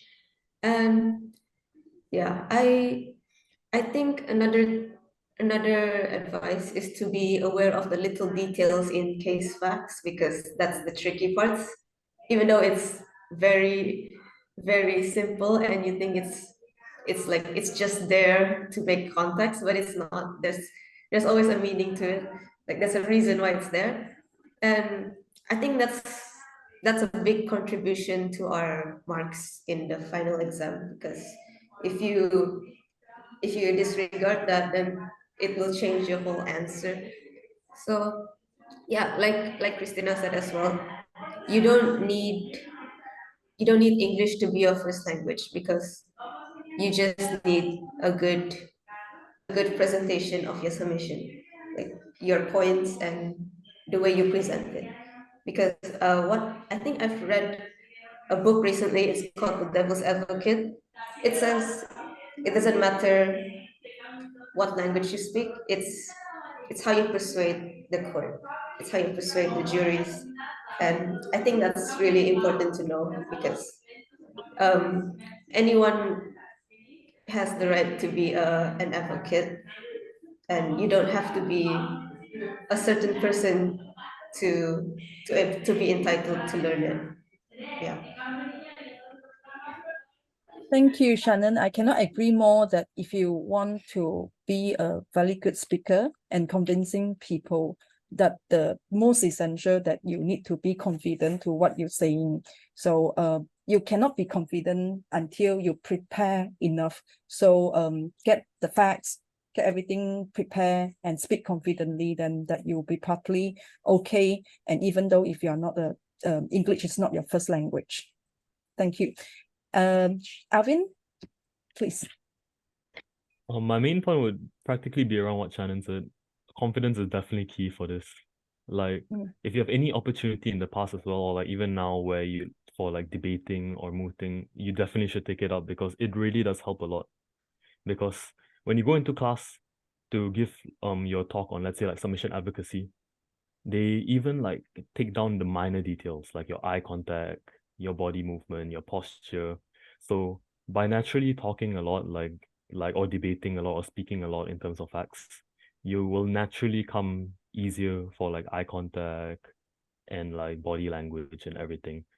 So confidence as well as like body language is the main point for it.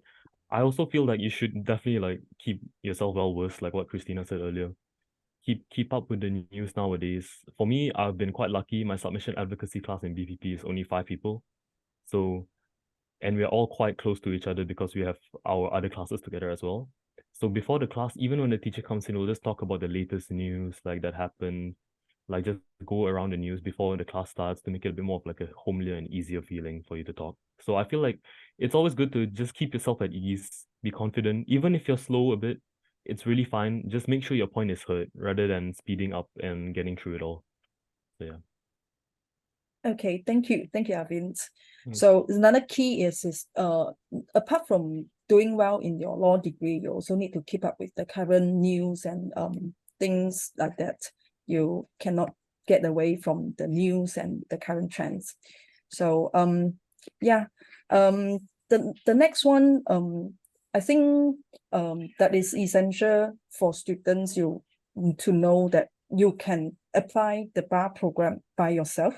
You can apply directly to the university or through the professional team like PDVL that we providing the application services to students, so that you can actually preparing all the documents to us, then we hand it and submit and deal with the university, and whatever needed from the university will come back to you. And then later on, the application, if you accept the offers, then we will help you for visa. So would Christina, you can speak your experience with PDVL so far for your application. Thank you. Yeah, so PDVL was very helpful and patient. I was struggling with applying for my visa like beginning of this year. It's because I've heard like you can't apply from within UK, and I was in the UK and I was having a really tough time. But they helped me sort it out. You can apply for a visa from within the UK, everyone. But yeah, it's just I can't thank you enough. I was even like contemplating flying back just to get my visa sorted out. But yeah. Finger crossed, all sorted, and the speed of processing also very quick. And thanks, Scott. And I know Shannon also applying from within the UK. And then how do you comment about our services? And then how would you want to share a bit about your experience? Thank you. I agree with Christina. PDVL is very, very helpful, especially you and Tilo. You help me a lot ever since my final year of degree until now. I did apply within the UK because I didn't fly back to Malaysia, sadly. But yeah, I think applying within the UK is much faster than flying back home, because when I applied, I already got an update about it the next day, and I didn't even have to go through any interview or collect any BRP because we just have to do it online now. But yeah, PDVL has been there for me since my final year of degree, and even, I mean, they didn't just help me with my education. They also tried to help me find accommodation before I came here. And I think that's really helpful coming from an education like agency. Yeah, and Tilo has been there for me, like not just to advise me on what to do, but she was also there for me emotionally, and also like she's very supportive of me. Like, there was one time where I don't know what to choose, whether just the bar course or LLM, and she listed out, she took her time off her busy schedule to list out the pros and cons for both. And with like a lot of thinking, I took Master of Law bar course because she told me it's more worth it. And as far as I'm in my Masters of Law bar course right now, I can agree with her that it is worth it. Yeah. Thank you. Yeah, lastly, Arvin, thank you. Yeah, no, I agree with both of them. PDVL really helped me a lot throughout my entire process of applying. I felt like I was one of the more annoying students that Miss Lau had to deal with because I kept on No. applying very early on. I kept on bugging her really early on because I started my application, I think it was in November itself, like Yeah. October, November. So I started really early on because I didn't want it to get to the point where I had to focus on my studies as well as this. So I applied really early on for everything. I was really blur about everything, the visa things, the application to the courts, but she really helped me out in everything in general. And it was just really smooth, honestly, because I also applied for my visa within the UK. And surprisingly enough, I actually got it back within an hour. I remember it was really quick. They got back to me saying it was successful. And it was just a really smooth process, honestly. So I would definitely recommend PDVL. Thank you, Arvin. And I think I found the commons between you three, because you guys attended our bar event last year, and you know what you want at the very beginning. And a lot of students with clear mind and they plan ahead, usually they can be focused on the later very headache part, and that is very essential. So another tips for students for the application part, we see quite many of the students, they apply last minute, and a lot of documents coming back and forth. It's just not about the results that we need from you. A lot of questions in the questionnaire, personal statement, written questionnaire, or the interview later on for maybe like University of Law, they have a selection event. So you don't want to deal with this when you are in the midst of preparing for your final exams or doing your dissertation or thesis. So a lot of students, if you really be in mind that you want to apply for law or register for a bar program, the top tips is to apply as early as you can.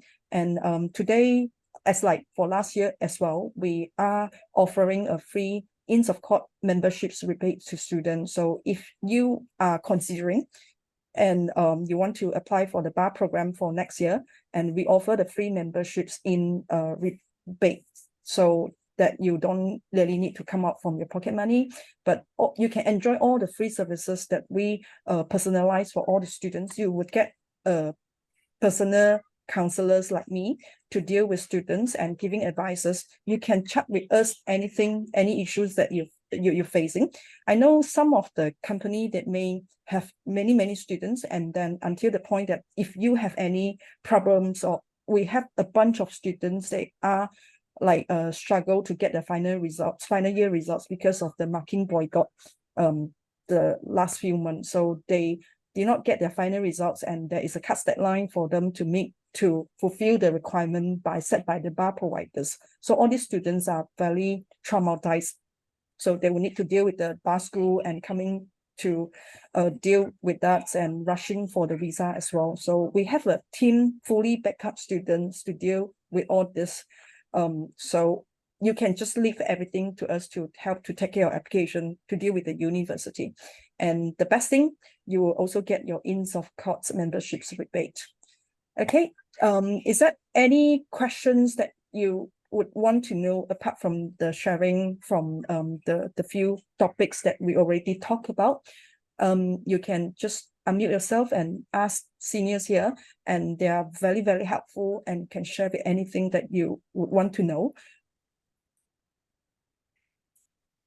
Hello. Yep. I would like to ask a question. Anyone can answer. Yep. Okay. First of all, thank you so much for sharing your experience. I think it's very important, and I learned a lot. One thing I would like to ask is that, what is the most like mentally challenging or stimulating thing that you wish you knew earlier before entering the bar course, like in terms of your mindset? First of all, I'd like to know how to address you. Yes, sorry, I forgot to introduce myself. My name is Shanika. Hi, Hello, Miss Yeo. Shanika. Yes. Hello. Okay. So anyone would like to take up these questions? Thank you. Yeah, so for me, it's not mentally, it's physically. So basically, we have this textbook. I don't know if you can see it, but see. we have we have to bring like 2 of them to class like White every book? week. Yeah, it's heavy, and this is a tip from me. When you guys go to collect the books or like textbooks, bring your luggage with you because you have to drag it around. But for emotionally, I would say it's a lot of reading, just a lot. If you think third year was a lot, it just gets worse. So just always read in advance, organize your time, but also make friends with others in your bar course so you're not like suffering alone, suffer together.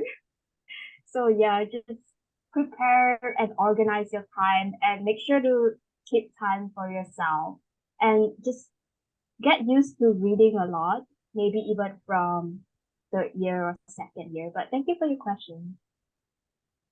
Thank you so much for answering my question. We have a question from students here and asking about, is there any reimbursement for travels to be in London if we aren't there? I suppose student asking for let's say if you're not staying in London and if you're traveling down to London to attend the QS, whether the cost incurred is covered. Shannen, I think you're not living in London. So what you might share it? So yeah, since I'm from Newcastle, for Middle Temple they don't charge you the entry fee, which is £50. So for London students, they charge you the entry fee. But if you're studying outside of London, you only have to pay the travel costs. And I'm sorry to say they do not compensate that for you. You have to pay for your own travel costs and to find your own place to stay. But Middle Temple do have like a lodge where you can rent. I'm not sure about the price, I mean the fees, but I think it's quite okay. But then if you don't want to stay inside Middle Temple, there's always a Malaysian hall in London. I heard there's a Malaysian hall, but last time when I wanted to book, I think it's still under construction. So maybe when you guys like start your bar, maybe it will reopen again. Yeah. Okay, thank you very much. And I hope this answer your questions, Anit. And then I think the £50 that you mentioned, the entry the fee, is that the entry to the Inns of Courts every time that you got to pay, or it's just one time to pay? From what I have seen, so basically this fee is for the dinner qualifying sessions. So if you book in the website, it says it will ask you, are you outside of London or inside London? And if you choose inside London, it costs you £50. But if you choose outside of London, it's free because they consider the amount of, I mean, how much you pay to just come to London. So yeah, I think it's you have to pay for like dinners, but for other sessions, I haven't looked into that yet. Okay, thank you. Thank you. Is anything, Christina and Arvin, like you want to top up? Yeah, so for us, our qualifying sessions are only £11. I didn't realize it was £50 for Middle Temple, but yeah, for us, our qualifying sessions is only £11 per session. And for the residential weekend I mentioned earlier, where you stayed for 3 days, 2 nights, it was £115, but it was worth 6 qualifying sessions. So if you divide it, it's not that much. And also for that residential weekend where you stay, they pay for your transport and meals and the place you stay and everything. So I'm not sure. Yeah.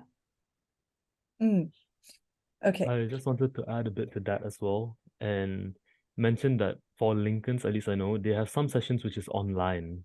So it will actually help for if you're out of town, you don't really want to travel in. So it's online. And if you do travel in for Lincoln's, I remember if you're out of London student, you do get more qualifying session points for each session you attend. I think it's 3 compared to 1, which us London students get. Oh, sorry. I would also, sorry. Yeah. I would also like to add Middle Temple also has online events. I forgot to mention that. Yeah, but for those qualifying sessions that we have to attend in person, yeah, those are the costs. Okay, right. Thank you. There is one more question here asking the main differences between an LLM and the PG diplomas in law BTC, besides the duration of the course and the tuition fee.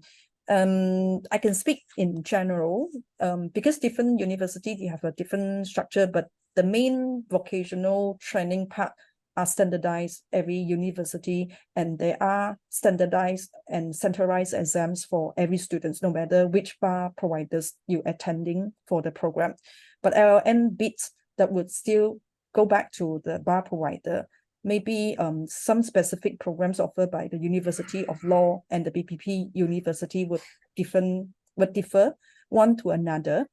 And the duration wise, of course, the bar program itself 8 to 9 months, but with LLM, it will extended for 1 year, a full 12 months program. So in general, I'm speaking in general, all the bar program you need to complete first the bar PG diploma, then only that you qualify to go to the bar, and the last bit that you completing towards the LLM. So bar then plus the LLM as a later part.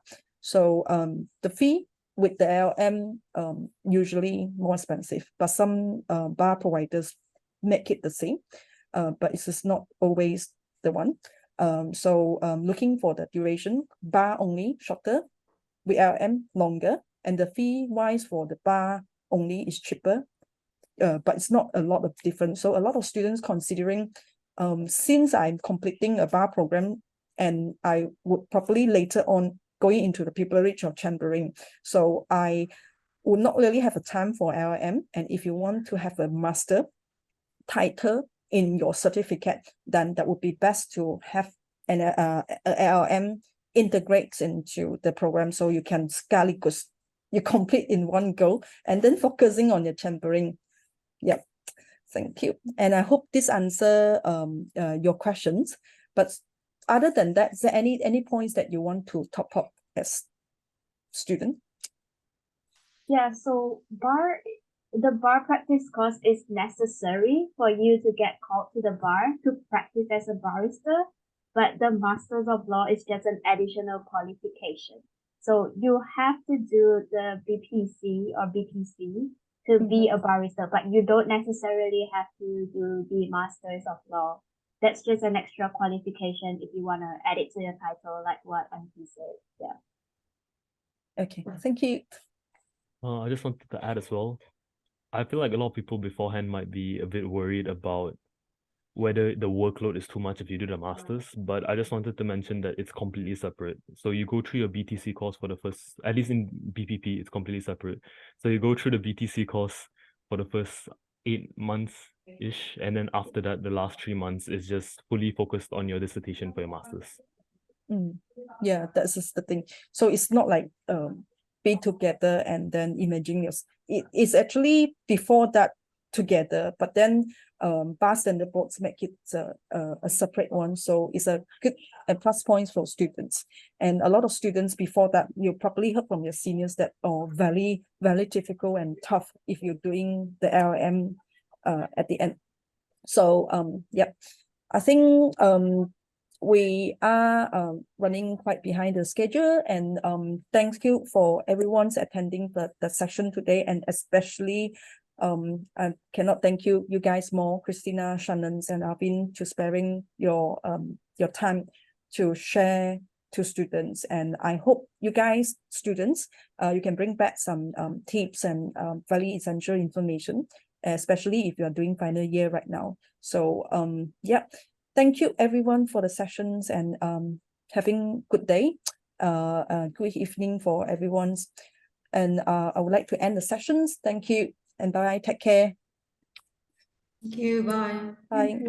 Thank you. Bye. Thank you.